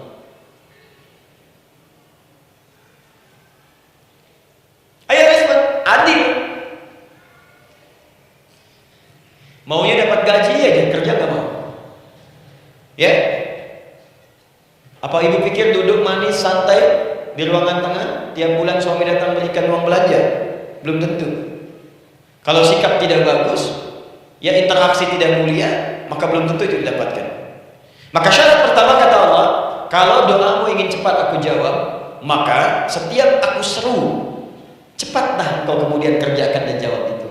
Jadi ternyata seruan Allah itu terkait berkelindan dengan pengabulan doa. Jadi ketika ibu diseru oleh Allah, diminta diperintahkan sesuatu oleh Allah, sebetulnya itu kunci untuk mendapatkan jawaban doa kita, Bu. Dipanggil kita, ayo cepat datang ke sini. Mau minta apa? Minta, saya kasih. Apa di antara kunci doa itu, Ustaz? Yuk kita lihat. Adalah jawaban dari seruan Allah. Apa di antara seruan Allah itu? Saya beri contoh satu misalnya. Allah perintahkan kita untuk sholat. Bahkan disuruh diingatkan 5 kali dalam sehari. Sholat. Bukankah kita disuruh dipanggil 5 kali sehari untuk sholat? Allahu Akbar, Allahu Akbar. Ya, diingatkan kan? Ayo ingat Allah, ingat Allah, ingat Allah, ingat Allah. Allah Maha Agung, Maha Besar semuanya, dan seterusnya. Perhatikan baik-baik. Apa tujuan Allah menyuruh kita dalam sholat? Ternyata bukan ingin memberikan beban ruku dan sujud. Bukan sujudnya yang penting. Karena semua makhluk tidak sujud pun tidak akan menurunkan status Allah sebagai Tuhan. Allah tetap Allah, gak ada ruginya. Yang rugi kita, ternyata ketika disuruh sujud, disuruh ruku itu, ternyata yang ditunggu itu bukan ruku sujudnya. Allah tunggu, punya masalah apa? Mau minta apa? Karena itu dalam ilmu fikih, ibu buka semua kitab fikih. Salat itu secara bahasa disebut dengan doa. Nama lain dari doa adalah salat. As-salatu hiya doa. Salat adalah doa. Karena itu semua bacaan dalam salat doa semua. Coba lihat. Baru takbir Allahu Akbar, doa iftitah. Al-Fatihah doa, dikira Al-Fatihah enggak ada doanya. Nih, nanti saya berikan cepat ya, ini highlight dulu. Dalam sholat itu ada 4 keadaan. Ingat ini baik-baik. Nanti ibu manfaatkan, minimal zuhur lakukan. Ada berapa keadaan? 4. Ada 4 posisi, 4 keadaan dalam sholat. Yang kalau ibu berdoa benar, meminta di situ dengan benar, itu seketika akan dikabulkan. Seketika. 1, saat berdiri. 2, saat rukuk. 3, saat sujud. 4, sesaat sebelum salam. Berdiri, rukuk, sujud, sesaat sebelum salam. Baik, sebelum saya bahas lebih jauh, saya ingin sampaikan dulu. Jadi ternyata ketika kita diminta oleh Allah menunaikan sholat, itulah cara kita memohon, Bu. Itulah waktu kita meminta. Dan dahsyatnya dalam sehari itu 5 kali ditungguin, Bu. Mana ada manusia di muka bumi ini buka pintu rumahnya 5 kali sehari cuma untuk memberikan apa yang dibutuhkan. Sesoleh-solehnya Ustaz, gak ada yang mengatakan, ayo 5 kali sehari datang aja ke rumah saya. Kalau butuh apa-apa ambil. Butuh kulkas, ambil kulkasnya. Butuh TV, ambil. Gak ada begitu. Allah itu maha baiknya, 5 kali sehari dipanggil. Dari subuh sampai zuhur, kita bangun tidur aja, punya masalah nggak? Ayo minta, disuruh sholat 2 rakaat. Itu pun kadang-kadang masih lupa berapa rakaat kita sholat. Ya. Ayo sujud disuruh minta, punya masalah enggak? Terus dari subuh sampai ke siang dipanggil lagi, punya masalah lagi enggak? Disuruh zuhur 4 rakaat. Karena waktunya cukup panjang suruh 4. Ayo minta. Ada masalah apa? Minta sujud kita. Minta mohon. Dari zuhur ke asar ditanya lagi, ada masalah enggak? Panggil lagi. Ke maghrib sampai ke isya sebelum tidur, supaya tidurmu enak, masalah enggak ada, tenang, nikmat, nyaman istirahatnya. Ada masalah enggak? Disuruh sholat lagi. Jadi kalau orang paham sholat itu kunci kebahagiaan, dia akan senang menunaikan sholat. Makanya ketika ibu bertanya, kenapa saya sholat? Dijawab oleh muadzin, hayya 'alas sholat, ayo sholat. Kenapa sih sholat? Hayya 'alal falah, yuk bahagia, ayo tenang, yuk dapatkan apa yang kamu inginkan, falah. Jadi kalau orang paham sholat itu menyelesaikan persoalan, tentu orang akan berbondong-bondong semangat untuk menunaikan sholat. Cuman sayang segelintir orang itu menilai sholat sebagai beban. Jadi sebagai kewajiban beban saja, makanya sholatnya gak nikmat. Karena tadi dulu, ayo asar tuh. Ya bagaimana doanya bisa dijawab? Anda datang pada orang, tapi datangnya dengan marah-marah, datangnya dengan mencelanya. Ya bagaimana dia bisa memberikan kebutuhan Anda? Anda datang pada Allah dengan niat yang tidak ikhlas. Setelah itu kemudian menggunjingkannya, bagaimana bisa dijawab? Tuntutan tinggi, tapi datang tidak membawa prestasi, bagaimana bisa diberi? Catat tuh, bikin status. Paham ya? Nah ini bagian pertama. Jadi cara pertama, respon kata Allah, seruan Allah. Rumus pertama sholat. Nah sekarang saya ajarkan lagi. Ini belum selesai nih Bu, ini panjang bahasanya nih. Sampai jam berapa kita? 10 ya? Lumayan. Mau sampai jam 5 silahkan, saya jam 10 selesai ya. Lihat sini. Oke, saya punya sekitar 1 jam kurang ke depan. Saya ingin terangkan sedetil-detilnya ya. Dan saya hanya menyampaikan isi Al-Quran, hadis. Sekarang nih, Ustaz saya sekarang paham, sholat berarti kunci untuk menyelesaikan masalah. Di sholat saya akan memohon. Sekarang Ustaz, bagaimana cara saya merespon sholat? Kan kata Allah, saya menyeru, respon gitu kan? Kita dipanggil sholat nih, Allahu Akbar, dipanggil, bagaimana cara meresponnya? Sebelum minta. Awas, ibu ingin datang mengajukan proposal, datang kepada wali kota, datang kepada gubernur, datang kepada presiden, datang kepada menteri sebelumnya. Bukankah ibu mempersiapkan diri? Penampilan ditata, proposal dibagus-bagusin, kan? Yang paling hebat itu kadang-kadang malam-malam latihan depan cermin. Bapak wali kota yang saya hormati, lihat semuanya tuh. Dan yang paling luar biasa, maaf ya, janjian jam 7 dengan Pak Wali Kota, datang jam 6 ke Balai Kota. Sekarang ibu punya janji dengan Allah. Janji itu sudah diketahui sebelum pertemuannya. Kalau tidak percaya, 5 waktu ini ibu sudah hafal Bu. Ya, bahkan disuruh ngapalin oleh Allah. Buka Quran surah ke-4. Surah ibu, surah mama, An-Nisa. Ayat 103, Quran surah 4 ayat 103.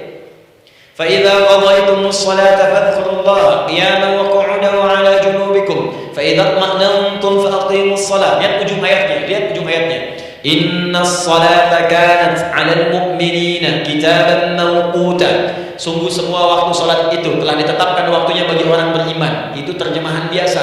Kalau terjemahkan pakai ilmu balaghah, sungguh orang beriman itu hafal waktu-waktu salat. Tahu waktu itu? Apalagi kalau di waktu itu ibu punya kepentingan, pasti hafal. Kalau ibu benar memprioritaskan sholat dan menilai sholat sebagai solusi hidup, menilai sholat sebagai kebutuhan, ibu pasti akan hafalkan itu Bu. Nih ya, ibu dapat bagian arisan nih, bulan ini misalnya. Dan memang bagian jatah ibu, demi Allah saya katakan, sebulan sebelumnya ibu sudah hafal tanggalnya kapan. Bahkan di kalender itu diwarnain, apa bagian mama nanti bulan ini. Dicatat semua, di tempat siapa, jam berapa, datang dengan penuh keceriaan dan kebanggaan. Luar biasa. Hanya untuk urusan dunia yang itu habis gitu. Jika dia tidak meninggalkan ibu yang meninggalkan dia duluan. Sekarang 5 kali sehari semua diberikan, bahkan lebih daripada dunia dan seisinya. Harusnya sih wajar, jadi hafalkan waktunya dan ibu hafal. Ayo, subuh jam berapa sekarang? Lihat sini, bukan ke atas. Ditutup tuh. Tuh, sana tuh. Subuh jam berapa? Ayo melihat ke sana. Zuhur jam berapa? Asar, maghrib, isya. Itu kan kunci ibadah. Dan kunci ijabah, kunci ibadah, kunci ijabah. Di situ ada pengabulannya. Ini gimana mau minta waktu permintaannya dia nggak hafal? Gimana mau bermohon datangnya aja telat? Karena itu bagaimana cara merespon seruan Allah diaturlah di Quran surah kedua ayat 152 paling kanan sebelah bawah. Quran surah kedua ayat 152. Ibu masih ingat? Bukankah sholat disebut sebagai zikir? Masih ingat? Ya, di surah ke-20 ayat 14. Wa aqimis sholata lidzikri, tunaikan sholat sebagai zikir kepadaku. Sekarang lihat ya. Lihat ketentuan Allah. Kalau ibu dipanggil untuk sholat, dipanggil untuk zikir, cepat respon. Ibu cepat respon, Allah pun akan cepat merespon permintaan ibu. Lihat kalimatnya. Fadhkuruni adhkurkum. Fadhkuruni adhkurkum. Kalian mengingat saya, maka saya pun akan ingat dengan kalian. Kalian zikir kepada saya, ingat saya kata Allah, maka saya pun akan ingat kalian. Di antara makna zikir, salat. Jika ibu salat mengingat Allah dengan cepat, maka Allah pun akan cepat mengingat kita. Contoh.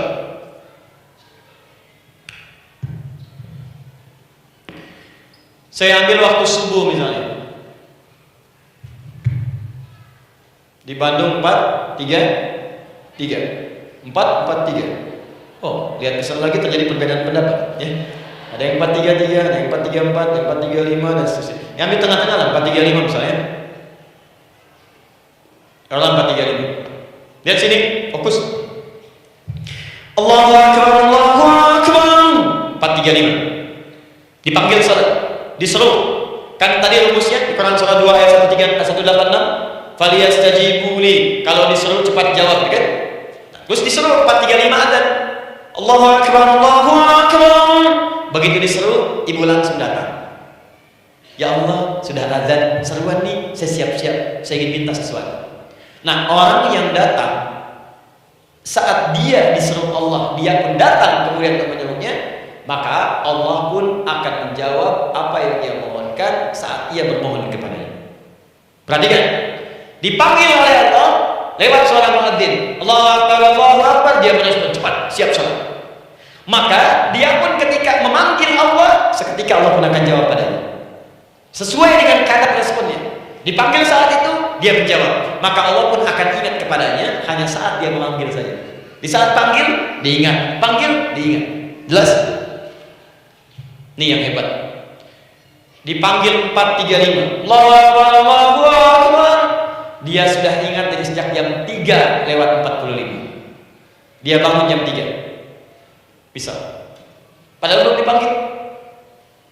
Datang. Bahkan Masya Allah melakukan warming up dulu. Tahajud, istighfar, baca Al-Quran sebelum dipanggil.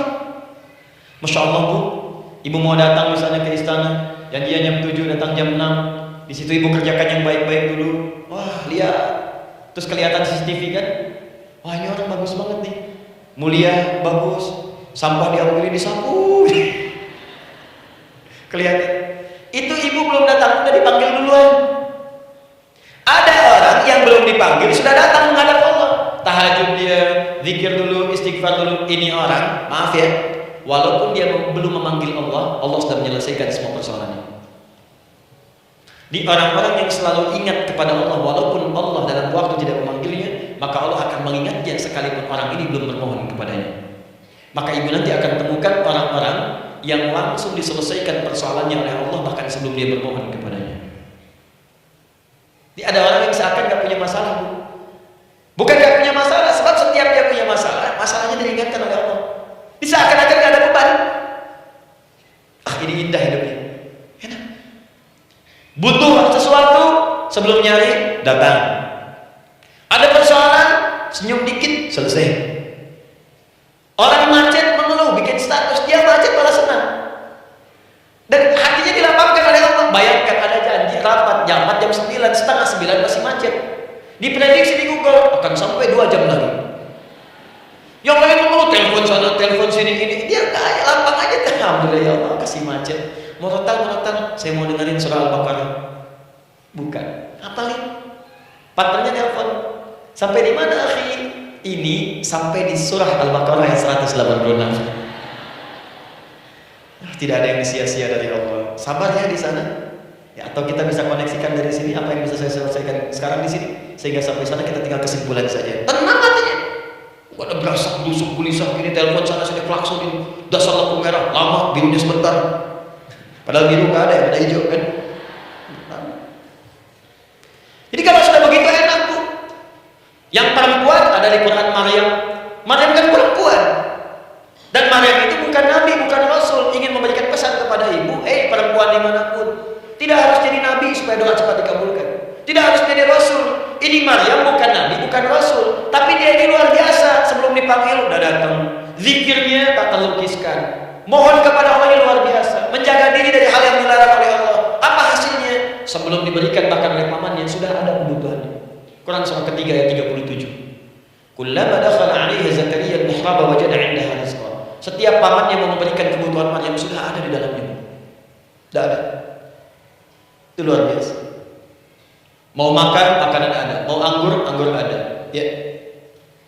Wah, itu luar biasa. Jadi bermohon bahkan sebelum waktunya. Sentuhlah yang tepat di hatimu, maka ia akan jadi milikmu untuk selamanya. Wah, itu doa tuh. Aduh, mana-mana. Paham? Tuh. Jadi kalau yang standar-standar saja itu biasa. Maka datang sebelum waktunya, datang. Atau datang pas dipanggil, standar. Di kalau 435 ada Allahu Akbar, Allahu Akbar, ibu bangun, siap sholat, itu standar. Yang dulu bahagia, naikin lagi levelnya.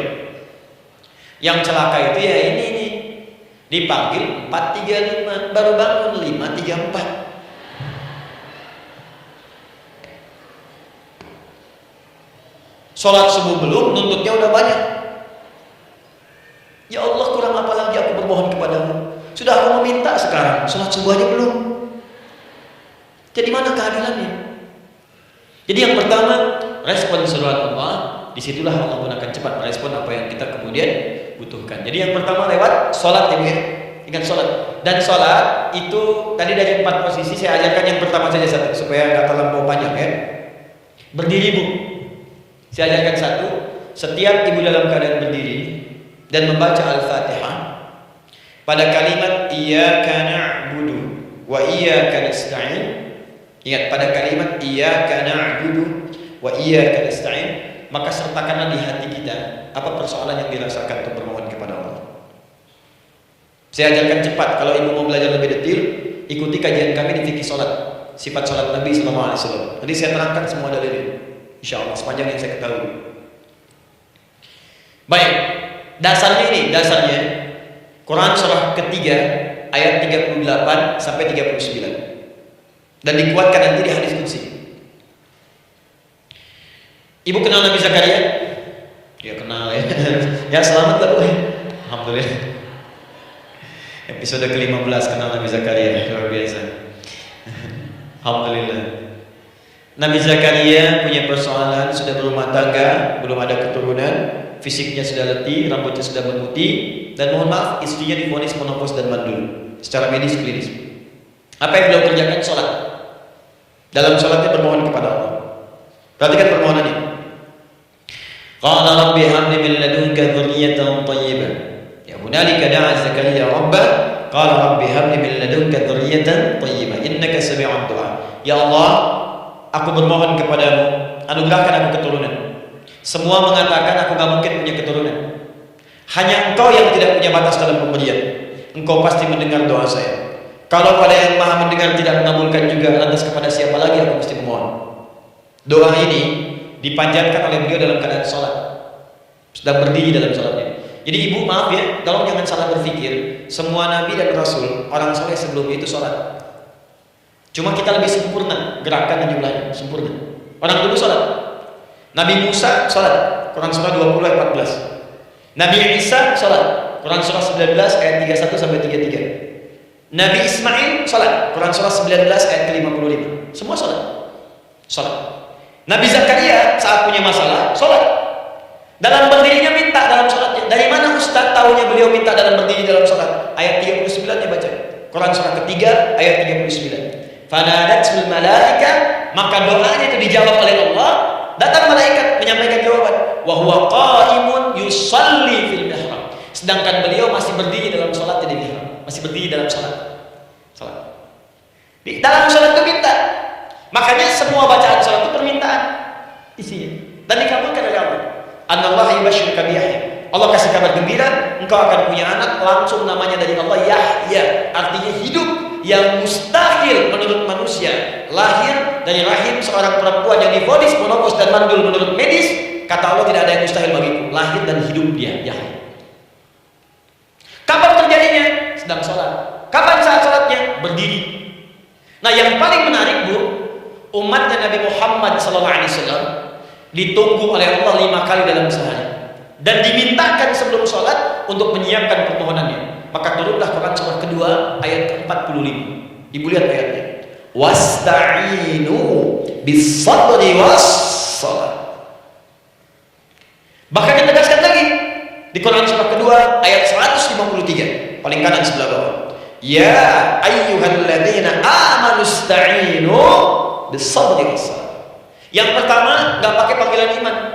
Wasta'inu, kata Allah, hey, kalau kamu punya masalah, jangan mengeluh, jangan berkeluh kesah, jangan terlampau banyak gelisah, cepat siapkan dirimu untuk menunaikan sholat. Siapkan permohonanmu, minta kepada Allah lewat sholat. Kalau belum yakin, disebutkan imannya. Ya ayyuhalladzina amanu, hey orang-orang yang masih merasa punya iman, katanya punya iman. Jadi kalau ibu nggak mau minta lewat sholat, dipertanyakan imannya. Kamu punya iman gak? Kata Allah, yakin gak dengan saya? Kalau punya masalah jangan mengeluh, datang pada saya minta lewat sholat, saya panggil sholat minta. Kalau masih merasa punya iman, tuh, iman kita tuh dipertaruhkan di situ. Nah sekarang saya berikan rumus bahasanya. Allah memanggil kita dengan bentuk jamak, perintah jamak. Wasta'inu, wasta'inu. Itu bentuk perintah. Wasta'inu, bentuk perintah.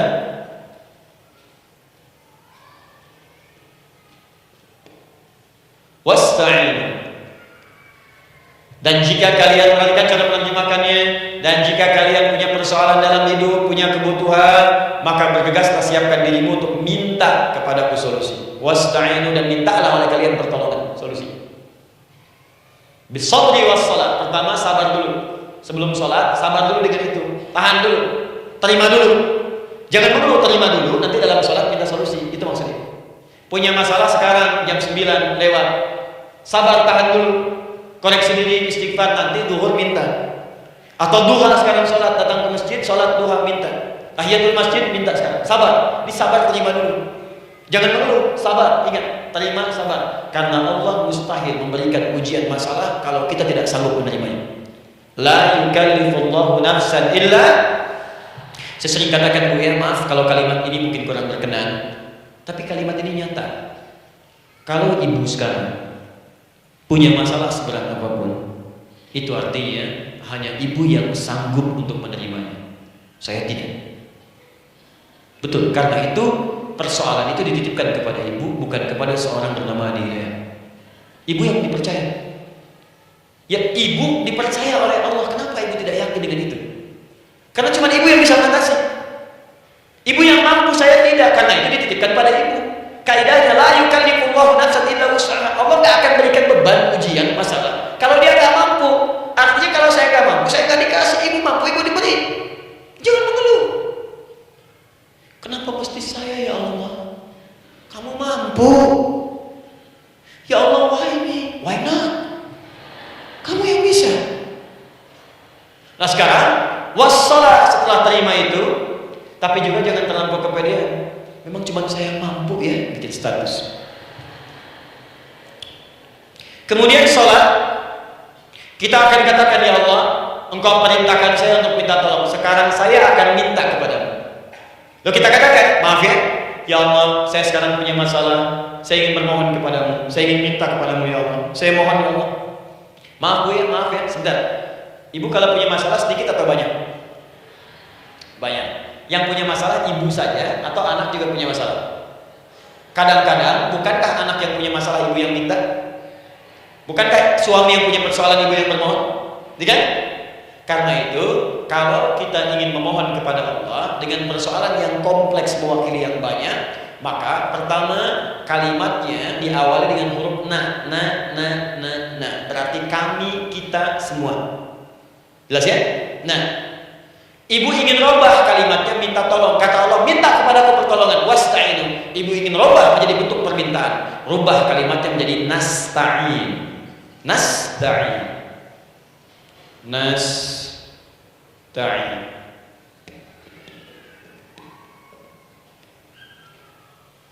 Wasta'inu nasta'in. Minta kepada siapa tadi? Allah. Boleh minta kepada selain Allah? Tidak. Hanya kepada Allah saja? Hanya kepada Allah saja. Hanya kepadamu ya Allah, tidak kepada yang lain. Maka kalimatnya menjadi iyyaka. Iyyaka. Hanya kepadamu saja ya Allah. Engkau berjanji kalau ada masalah minta aku berikan. Sekarang hanya kepadamu saja ya Allah aku bermohon. Maka kalimatnya namanya iyyaka nasta'in. Sekarang saya tanya kepada ibu, apakah dalam sholat ibu membaca kalimat iyyaka nasta'in? Tuh. Saya mau tanya, ibu bacanya saat ruku atau saat sujud? Berdiri. Gak ada orang ruku baca kalimat ini. Allahu Akbar, ya karena ya Gusti. Berdiri. Iyyaka na'budu wa nah, sekarang saya bacakan hadis qudsinya tersambung dari Nabi sallallahu alaihi wasallam. Qala Rasulullah sallallahu alaihi wasallam, qala Allah azza wa jalla. Allah langsung yang berfirman lewat hadis qudsi. Perhatikan bahasanya. Qasamtu shalah baini wa baina 'abdi. Saya bagi dalam salat itu dua bagian, antara hak aku dan hak hambaku. Wa li 'abdi ma sa'ala. Dan jika benar hambaku menunaikan kewajibannya dengan baik, menjaga hak-hak aku, maka pada saat itu apapun yang dia minta dalam sholat aku akan berikan. Apapun. Kapan itu terjadi? Perhatikan kalimatnya. Idza qala al-'abdu, kalau hamba mulai membaca dalam sholatnya, alhamdulillahi rabbil alamin. Alhamdulillahi rabbil alamin. Qala Allah azza wa jalla, seketika Allah menjawab, hamadani 'abdi, hambaku sedang memujiku. Ibu ingat baik-baik Bu ya, ingat baik-baik. Setiap ibu baca Al-Fatihah dalam sholat itu Allah memperhatikan dan menjawab bacaan ibu. Tadi masih ingat ketika saya katakan wa idza sa'alaka 'ibadi anni fa inni qarib, Allah itu dekat. Ya. Wa idza qala al-'abdu ar-rahmanir rahim, kalau hamba melanjutkan ar-rahmanir rahim, qala Allah azza wa jalla, Allah langsung menjawab athna 'alayya 'abdi, hambaku sedang menyanjungku. Wa idza qala al-'abdu maliki yaumiddin, ketika hamba berkata maliki yaumiddin, qala Allah azza wa jalla, Allah menjawab majjadani 'abdi, hambaku sedang mengagungkanku. Sekarang perhatikan kalimat ini. Wa idza qala al-'abdu, jika seorang hamba berkata iyyaka na'budu wa iyyaka nasta'in, ya Allah, sekarang hamba salat ibadah atas perintahmu, dan hamba minta ya Allah, hamba punya masalah, hamba punya persoalan, dan kau janjikan minta dalam sholat. Kalau Allah azza wa jalla, Allah jawab, hadza baini wa baina 'abdi, inilah perjanjian aku dengan hambaku.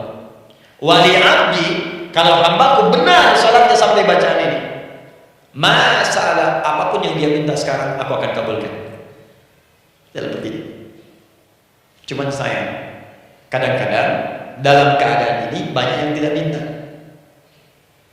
Maka caranya saya sampaikan yang pertama, kalau ibu sudah sampai ke bacaan ini, iyyaka na'budu wa iyyaka nasta'in, sertakanlah dalam hati ibu.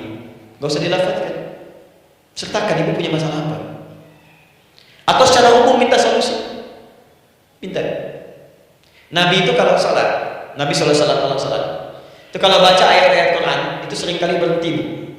Sering berhenti. Kalau dalam ayat doa, beliau berhenti, mohonkan dengan baik. Kalau ayat-ayat surga, minta supaya umatnya ke surga. Ayat-ayat neraka, mohon supaya umatnya dibebaskan dari neraka. Minta. Kesaksiannya banyak. Hudzaifah al-Yamani pernah salat di belakang Nabi begitu. Abdullah bin Mas'ud radhiyallahu ta'ala anhu salat di belakang Nabi begitu. Ubay bin Ka'ab radhiyallahu ta'ala salat di belakang Nabi begitu. Di kesaksian mereka sama semua. Makanya seringkali itu nggak sadar, enak salat dengan Nabi itu. Nyaman. Kalau baca ayat surga seakan-akan pengen cepat ke surga. Kalau baca ayat doa berdoa, jadi nggak sadar. Rakaat pertama 100 ayat aja Al-Baqarah. Ya, kadang-kadang lewat ke Ali Imran. Pernah levelnya 5 juz 4 halaman, An-Nisa ayat 176 baru berhenti. Ya walaupun besoknya nggak pada ikutan lagi. Ya, karena merasa ini kapan rukunya gitu, sekarang atau nanti, sekarang atau nanti. Tapi enak.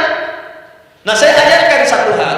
Kalau kita sampai pada bacaan Al-Fatihah tadi, jeda sejenak Bu, rasakan itu, minta.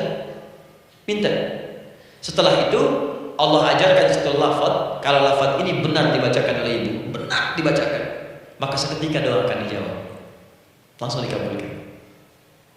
Apa bacaan itu? Nanti dalam pelajaran selanjutnya kita akan bahas ya, insyaallah. Masih ada waktu? Oh ya, kalau masih kita bahas ya. Ada sesi mau jawab pertanyaan dulu, diskusi dulu, atau saya teruskan sebentar?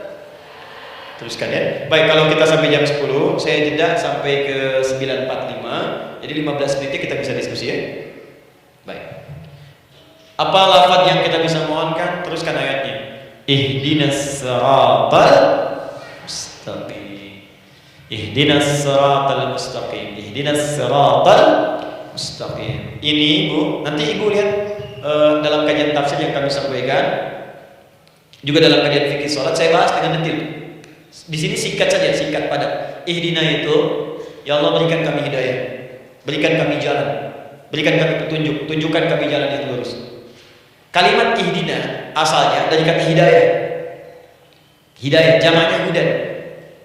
Ihdina, berikan kami hidayah, berikan kami hudan. Kalau tunjukkan kami jalan yang lurus, itu terjemahanmu. Terjemahan. Kalau ibu ingin makna tafsir per huruf, per kalimat, bahkan per harakat, itu semua ada maknanya. Karena semua kalimat Quran itu mukjizat. Ihdina dari kata hidayah, hudan, berikan kami hidayah. Hidayah dalam bahasa Arab itu banyak maknanya. Bisa solusi dari semua persoalan, bisa jalan menuju kemudahan, bisa kesuksesan, bisa petunjuk, banyak. Kalau dikumpulkan namanya hudan. Makanya Al-Quran disebut hudan, karena di Quran ada semua. Solusi ada, petunjuk ada, kemudahan ada. Dzalikal kitabul la raiba fihi hudan. Al-Quran hudan. Syahr Ramadan alladzi unzila fihi al-Quran hudan linnas. Isi Quran semua hudan. Di situ ada solusi, di situ ada petunjuk, di situ ada kemudahan.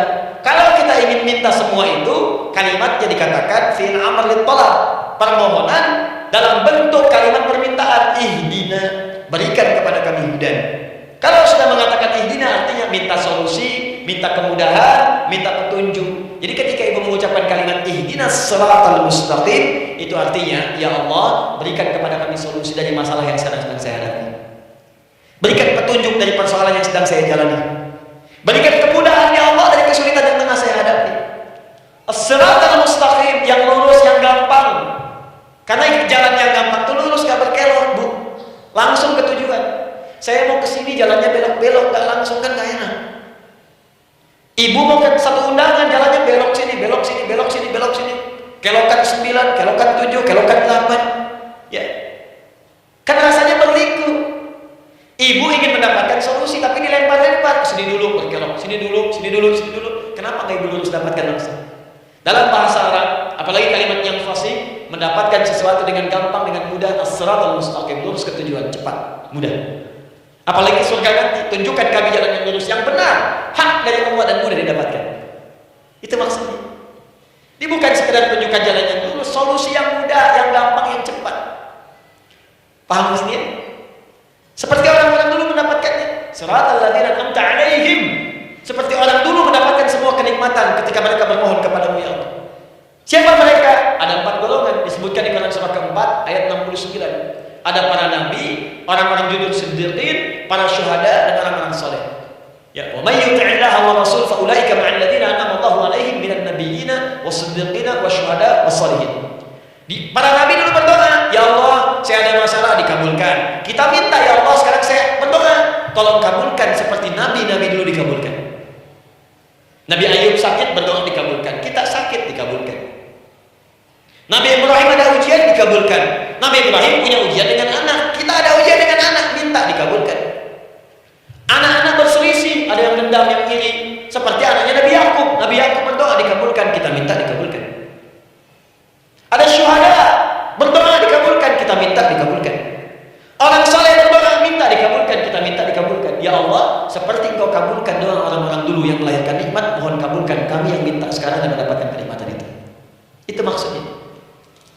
Siratal ladzina an'amta 'alaihim. Siapa an'amta 'alaihim di sini? Ulaika alladzina an'amallahu 'alaihim. Sama persis kalimat. Minan nabiyyin was-siddiqin wasyuhada'i was-shalihin. Jadi jangan diartikan sebatas terjemahan. Walaupun di musim haji sekarang itu bisa dipakai. Saya tugas 2010 di Mekah. Ada jemaah kesasar, lupa maktab. Kemudian ingin balik, nggak tahu jalan. Dia ketemu askar. Askar nggak bisa bahasa Indonesia, dia nggak bisa bahasa Arab. Tapi dia hafal Al-Fatihah. Datang kepada askar, dia tunjukkan ke langit. Pak, ihdinas shiratal mustaqim. Tunjukkan saya jalan yang lurus. Ikut doa.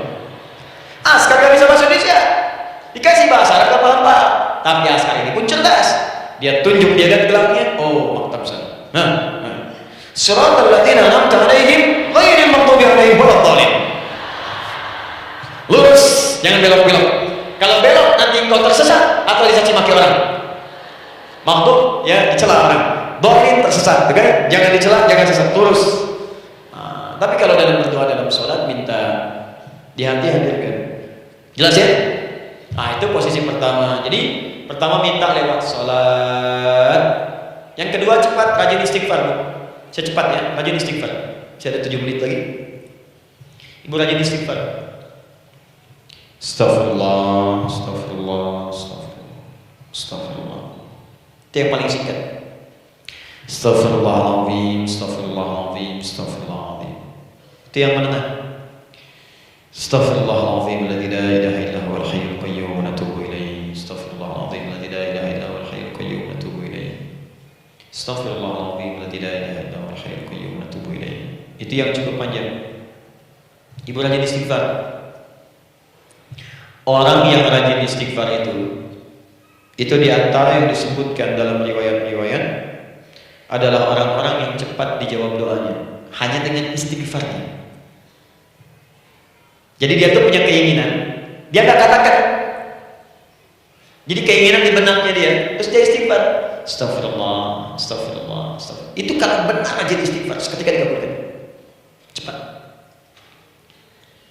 Ada seorang yang hidup, itu tukang roti di zaman Imam Ahmad bin Hanbal. Saya pernah kisahkan ini di beberapa keadaan. Orang ini itu ahli istighfar. Jadi maaf ya Bu ya, bukan istighfarnya pas ada keperluan aja, bukan. Ada ta'lim Ustaz Adi saat pertama astagfirullah, astagfirullah, astagfirullah, bukan. Besok ada arisan astagfirullah, astagfirullah, bukan. Jadi bukan ada keperluan istighfar, bukan. Orang ini membiasa istighfar.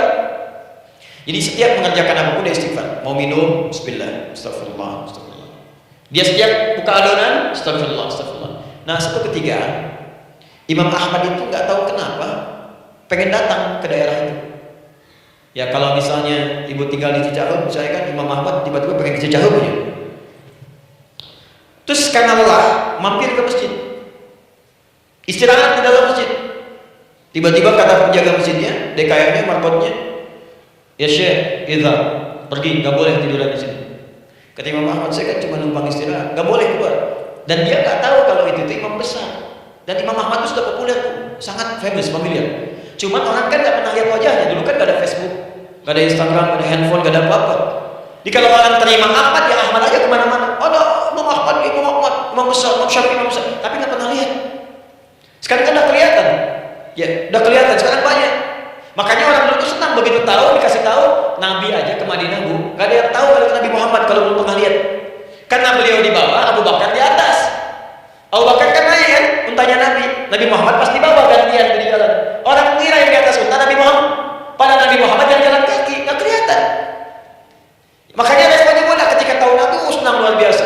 Minta doa, minta ini, minta itu. Orang sekarang tidak, karena sering banyak lihat di TV, media sosial, begitu ketemu minta foto. Inilah ini kisahnya, nggak tahu dia pergi keluar. Kata Imam Ahmad, ya sudah keluar beliau, nggak mau ribut, istirahat di luar, di pelataran. Di sini juga nggak boleh. Lihat kalimatnya, barah keluar pergi. Barah itu kasar. Begitu kemudian didebat lagi, saya cuma di luar. Rawah itu dari kata roh, Bu, itu paling kasar. Artinya keluar dengan roh-rohnya sekalian. Rohnya pun jangan di sini. Ya. Jadi kalau ibu nanti di Masjidil Haram misalnya kan, ada kalimat itu artinya kesal, Bu, askarnya. Ya, keluar. Misalnya idza bi'ti, enggak mau, saya mau di sini. Ya, bapak pergi. Nah, sampai keluar dengan roh-rohnya. Nah, itu artinya ibu disuruh pergi. Ya, bukan jangan mengelak lagi. Roh. Saya bukan roh, saya roh hayati. Nah, suruh pergi. Pergi. Ah, Imam Ahmad pergi ke hanya. Pergi di jalan kelihatanlah tukang roti tadi. Begitu kelihatan capek lah dipanggil, Syekh, kayaknya lelah istirahat di sini. Dan tukang roti pun nggak tahu kalau itu Imam Ahmad.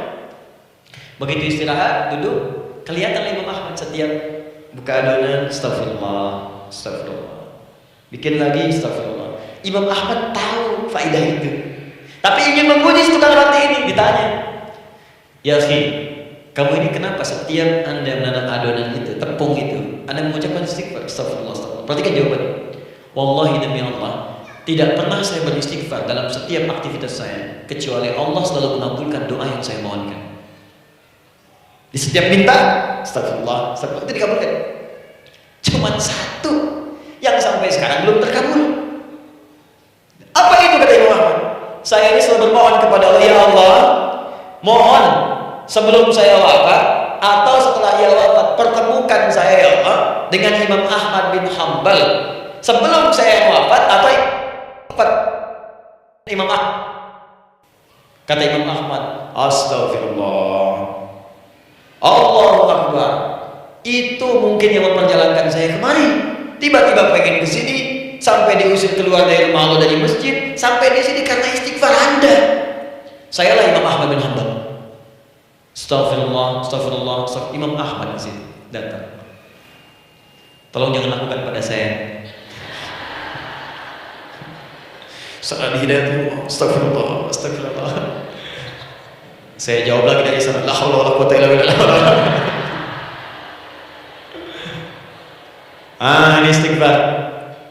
Nah, kapan istighfar yang baik? Istighfar yang baik dilakukan setelah tahajud sebelum fajar. Saya ulang ya. Setelah tahajud sebelum fajar. Dalilnya Quran surah ke-51 ayat 18. Baca dari ayat 15 sampai 18. Jadi ibu kalau mau seperti itu, rajin tahajud dulu bu. Tahajud. Setelah itu biasakan istighfar, itu latihan dulu, itu baru latihan. Ingat ya, istighfar menjelang fajar di waktu sahar itu baru latihan. Astagfirullah. Nanti kalau sudah banyak latihan, ibu akan refleks. Mau duduk masuk mobil, astagfirullah. Duduk mau makan, astagfirullah. Ya, kadang-kadang ibu mau ambil handphone, astagfirullah. Itu refleks di lisan kita keluar. Ahli istighfar itu gak direncanakan keluar dari lisannya. Astagfirullah. Kalau sudah seperti itu, berbahagia. Karena apapun kadang ibu inginkan, sepanjang itu ibu butuhkan, seketika dikabulkan. Ya. Yang ketiga, yang terakhir. Sudah 9:45, boleh sedikit? Ya, yang terakhir ya, terakhir. Jangan khawatir, setelah ini selesai. Jangan khawatir. Yang ketiga, ini amalan yang paling dahsyat. Jadi yang pertama minta dikabulkan. Yang kedua baru istighfar dikabulkan. Yang ketiga nggak ngapa-ngapain dijawab. Artinya baru terbersit, ada keinginan jawab seketika. Amalan yang ketiga ini adalah amalan yang dikerjakan karena cinta kepada Allah Subhanahu wa taala. Mahabbatillah, kecintaan kepada Allah. Amalan yang dikerjakan karena cinta kepada Allah Subhanahu wa taala. Amalannya mencintai Allah. Beda bu. Salat dengan cinta dibandingkan dengan salat karena memenuhi kebutuhan atau kewajiban saja, itu akan lain. Ibu kalau benar-benar mencintai Allah, maka dalam salat pun persiapannya akan beda. Saya beri contoh gini ya. Dari pakaian akan lain kata Al-Quran. Quran surah 7 ayat 31. Ya bani Adam khudhu zinatakum 'inda kulli masjid. Hai anak cucu Adam, kalau ada panggilan dari masjid, kenakan pakaian terindah. Di orang-orang yang mencintai Allah saat akan sholat, dia akan perhatikan dari pakaiannya. Jauhkan dari yang haram. Terus cari yang paling baik yang dia kenakan. Gak akan sembarangan. Kalau ibu pakai mukena juga cari mukena yang paling indah. Bukan karena pengen dilihat orang, karena ingin Allah menyaksikan sholat ibu dalam keadaan yang sempurna. Wudhu itu hati-hati gitu. Quran surah ke-5 ayat ke-6. Ya ayyuhalladzina amanu idza qumtum ila shalah faghsilu wujuhakum wa aydiyakum ilal marafiq wamsahu bi ru'usikum wa arjulakum ilal ka'bayn. Jika ada orang beriman mencintai Allah, mau salat dia mau wudu, wudunya enggak akan sembarangan, Bu. Cuman basuh, ya, bagian kepala digaruskan kepala dia rambut, takut selesai. Sampai ke kaki cuma disodorkan di keran, beres. Itu sih anak kecil juga bisa. Orang ini lain. Dia akan pelan-pelan dilihat secara sempurna. Hati-hati, mesti kerjakan karena Allah, karena ingin baik. Kalau orang sholat hanya kebutuhan saja, maka yang penting dia takbir sampai salam selesai. Tapi ini tidak, dia akan pelajari bagaimana Nabi mengajarkan sholat yang benar. Bagaimana bacaan saya benar. Dia belajar ngaji supaya benar bacaan Fatihah. Dia belajar dengan baik supaya khusyuk di dalam sholat. Dia pahami satu-satu. Apa artinya Allahu Akbar? Apa artinya Subhana Rabbiyal Azim? Apa artinya Subhana Rabbiyal A'la? Apa artinya Subhanallahu liman hamidah? Dipahami. Di begitu dia sholat baru takbir sudah paham isinya. Jika ada orang seperti ini, dia mengerjakan apa yang Allah perintahkan karena cinta dengan Allah. Dia berzakat karena ingin mencintai Allah. Dia berinfak karena cinta dengan Allah, bukan karena uangnya. Pokoknya kalau orang cinta itu, Bu, setiap pecinta dia akan memberikan apapun pada yang dicintai, walaupun tak diminta. Dan pecinta itu sifatnya, kalau yang dicintainya senang sesuatu, akan otomatis ikut senang. Ibu misalnya senang ya dengan pasangan sebelum menikah. Pasangan senang kucing, ibu akan terpaksa senang kucing. Ibu cinta dengan anak, semua akan diikuti apa yang diinginkan. Seperti itu, cinta itu butuh pembuktian. Karena itu sering saya katakan pada akhwat ya yang belum menikah, yang masih muda-muda belum menikah, cinta itu butuh pembuktian. Jadi jangan percaya kalau ada orang yang bicara di lisannya gak ada buktinya. Aku akan seperti Dilan, membawamu dalam motorku. Katakan padanya, aku tak butuh dengan rayuan kata-katamu. Itu hanya angin surga. Yang kubutuhkan, tuliskan namaku di buku nikah kita. Wah, catat. Itu caranya. Main ke Taman Dilan, cuman boncengan. Seakan dunia milik berdua, yang lain gak ada. Gombal. Dah ya? Jelas? Jadi amalan yang ketiga ini kerjakan karena Allah. Saya mau contohkan satu. Ibu pernah dengar Imam Malik bin Anas? Pernah ya? Gurunya Al-Imam Syafi'i, Imam Malik bin Anas, lahir di kisaran tahun 94-95 Hijrah. Siap, Kang Dan? Wah, ini terakhir nih, saya tutup nih. Benar-benar terakhir, betul-betul. 10 menit lagi kalau ada nanti tanya jawab sedikit. Imam Malik ini, Bu, itu Masya Allah, saking cinta pada Allah dan Rasul, itu tidak pernah, jangankan sholat, dalam beliau memberikan fatwa pun akan mencari pakaian yang paling bagus, paling indah. Dan beliau menjaga adab dalam menyampaikan kalimat Nabi pun itu luar biasa. Sampai satu kali pernah pakai baju bagus, indah, ada lebah menyengat di kepalanya, sedang menyampaikan hadis, saking hormatnya terhadap hadis Nabi, lebah itu dibiarkan menyengatnya. Enggak mau memutus kalimat Nabi, hadis Nabi hanya untuk mengusir lebah, dibiarkan sampai tersengat. Apa yang Allah berikan kepada beliau? Allahu Akbar. Satu kali singkat berdiskusi dengan muridnya Imam Syafi'i. Kata Imam Syafi'i, ya guru, setahu saya rezeki itu dicari dulu baru dikasih. Imam Malik lebih tinggi ilmunya pada saat itu. Beliau tahu ada 8 jenis rezeki. Ya Syafi'i, ada rezeki yang tidak perlu dicari, Allah berikan. Wah, berdebat tuh sampai berpisah. Setelah itu secara singkat Imam Syafi'i lewat di kebun anggur sedang panen anggur besar. Tiba-tiba tergerak untuk membantu, datang ke situ bantu. Begitu selesai dikasih hadiah anggur banyak, besar-besar, indah, enak, gitu kan? Ketika diberi itu langsung senang beliau. Bukan karena anggurnya, karena merasa pendapatnya benar. Jadi begitu bekerja baru dapat. Dibawalah anggur ini diberikan pada gurunya. Perhatikan adabnya terhadap guru. Jadi kalau ibu adabnya bagus pada guru, keberkahan dapat, ilmunya pun menghunjam di jiwa.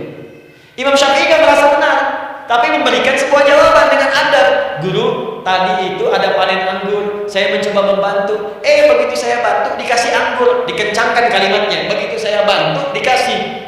Dibantu dulu baru dikasih. Kalau saya nggak bantu, saya nggak dikasih. Apa jawab Imam Malik? Imam Malik tersenyum, tertawa, tabassum dhahika. Masya Allah, Syafi'i bahasa kita. Tadi itu saya keluar mau ngajar, siang-siang terik begini saya kepikiran, ya Allah, kalau makan anggur yang enak-enak, enak banget sekarang ini. Ada anggur sekarang. Tuh. Murid berikhtiar, guru mendapatkan hasil. Setelah itu Asy-Syafi'i naik dan jadi bintang di zamannya, sampai kekinian pun luar biasa, dan mendapatkan barakah gurunya seperti gurunya dapatkan, muridnya pun meraihnya. Itulah 3 cara bagi kita untuk bermohon kepada Allah. Jika ingin dipercepat oleh Allah, bisa lewat sholat, bisa lewat istighfar, bisa juga dengan menciptakan amalan-amalan, atau mengikuti amalan-amalan yang dicintakan dan ditujukan untuk mencintai Allah Subhanahu wa Ta'ala. Ibu bisa paham ini? Baik. Kemudian berdoa. Tapi yang jadi masalah, Ustadz, ketika berdoa kok belum dikabulkan juga? Apa ciri doa dikabulkan? Seperti apa kita tahu doa kita dikabulkan? Itu mungkin kita bahas di episode yang berbeda, insyaallah. Alhamdulillahirabbil alamin, arrahmanir rahim, maliki yaumiddin. Iyyaka na'budu wa iyyaka nasta'in. Ihdinas siratal mustaqim, siratal ladzina an'amta 'alaihim ghairil maghdubi 'alaihim waladdallin. Allahumma nahmaduka hamdan syakirin, hamdan na'imin, hamdan yuwafi ni'amahu wa yukafi mazidah. Ya Rabbana lakal hamdu wa lakal syukru kama yanbaghi li jalali wajhikal karim wa li'azimi sultanik. Allahumma salli wa sallim barik ala rasulikal karim nabiyyikal amin sayyidina Muhammadin wa ala alihi wa sahbihi wa ummatihi ila yaumiddin. Allahumma rabbana ya ghafur rahim, la tada' lana fi maqamina hadha fi kulli maqamin dhanban illa ghafarta. Duhai Allah, kami bermohon kepadamu, Engkau yang Maha Pengampun, Engkau yang Maha Penghapus segala dosa. Kami mengakui kami berbuat salah, kami mengakui banyak dosa kami kumpulkan, maka kami mohon kepadamu ya Allah, jangan biarkan ada satu orang pun berada di sekitaran majlis ta'lim ini kecuali sebelum ia pulang Engkau telah ampuni segala dosa-dosanya, Engkau telah gugurkan dan hapuskan segala dosa-dosanya. Wala hamman illa farajtah. Ya Allah, jika ada satu orang pun di antara jamaah saat ini yang merasakan kegelisahan dalam hatinya, jangan biarkan dia meninggalkan area majlis ta'lim ini kecuali Engkau telah tenangkan keadaan hatinya. Allahumma wala maridan illa syafaitah. Jika ada di antara kami yang tengah kau uji dengan penyakit seberat apapun, maka mohon angkat dan sembuhkan segala penyakitnya. Allahumma wala dainan illa qadaitah. Ya Allah, jika ada di antara kami yang berat hidupnya karena utang piutang, terjebak riba dan sejenisnya, maka mohon ya Allah dengan keikhlasan amalannya, mohon angkat dan berikan rezeki limpah terlimpah kepada yang untuk melunasi utang-utang, terbebas dari lilitan riba dan semacamnya. Allahumma ya arhamar rahimin, Allahumma tubna ilaika min kullil ma'asi. Ya Allah, kami ingin memperbaiki diri kami.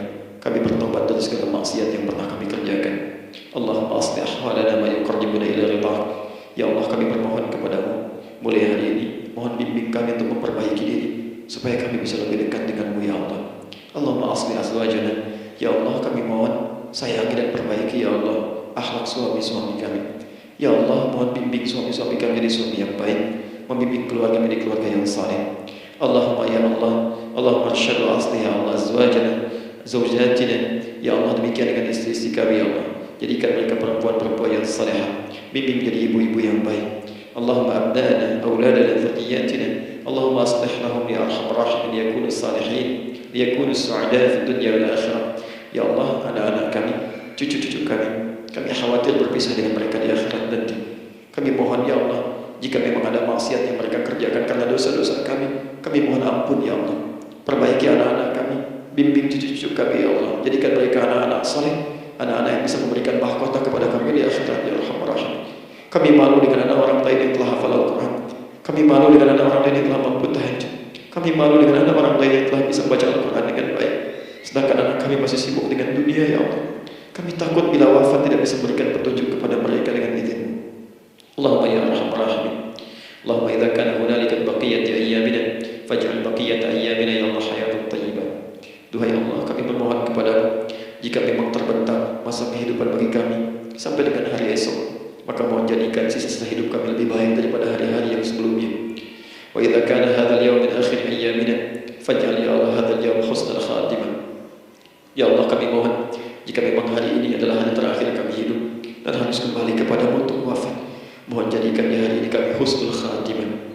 Allahumma qawwi lisanana lana kulla kalimatin tauhid la ilaha illallah Muhammadur Rasulullah. Ya Allah, kami mohon, jika kelak kami akan wafat, ringankan lisan kami untuk mengucapkan kalimat tauhid la ilaha illallah Muhammadur Rasulullah.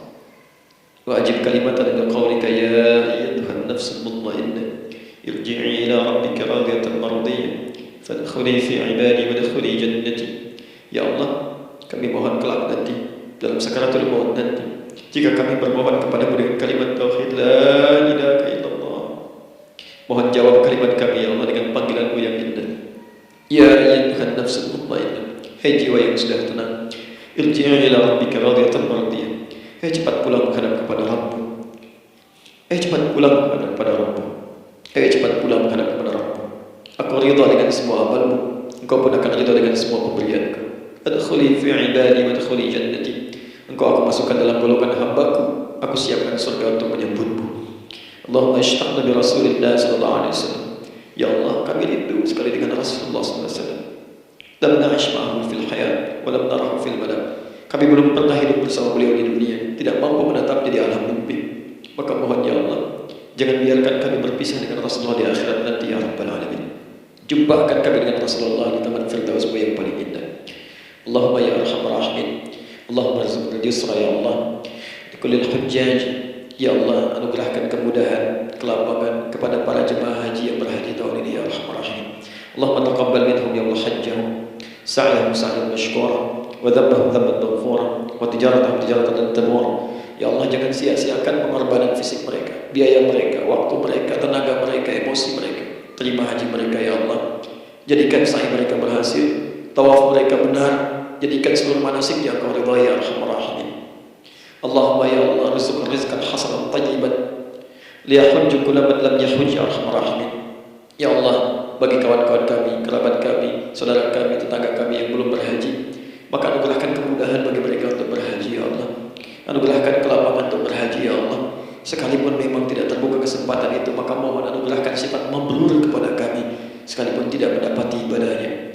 Allahumma ya arhamar rahimin, Allahumma rizqna ya Allah nikmatan salih. Ya Allah, anugerahkan kepada kami nikmat untuk menjadi orang saleh di dunia dan kembali kepadamu di akhirat dalam keadaan saleh. Alhamdulillah bis-salihin ma'al ladzina an'amta 'alaihim minan nabiyyin was-siddiqin wasyuhada was-salihin wa hasuna ulaika rafiqa. Ya Allah, kumpulkan kelak kami di surga dengan para nabi, orang-orang saleh, para syuhada, orang-orang yang benar di hadapan-Mu. Itulah nikmat terbaik yang mampu kami dapatkan.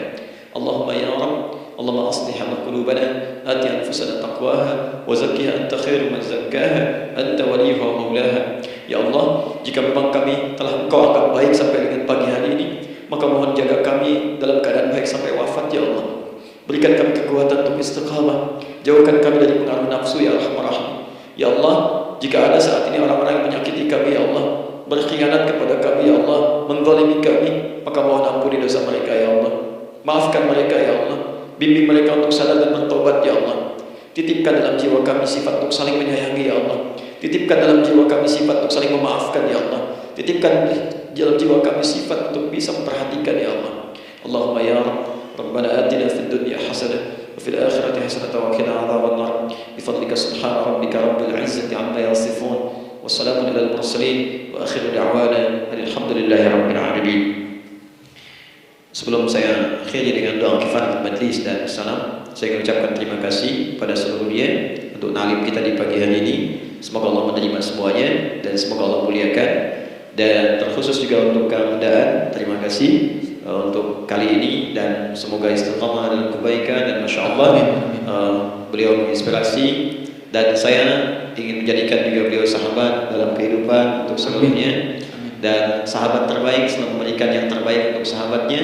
Karena itu di pagi hari ini saya ingin sampaikan kepada Bapak Ibu sekalian, Bapak mungkin yang hadir, Ibu yang hadir, saya ingin berikan pada sahabat saya satu anugerah yang mungkin Allah titipkan.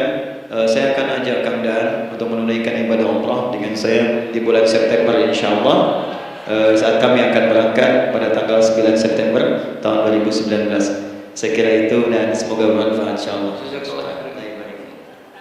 Baik. Semoga Allah muliakan untuk semuanya. Terima kasih.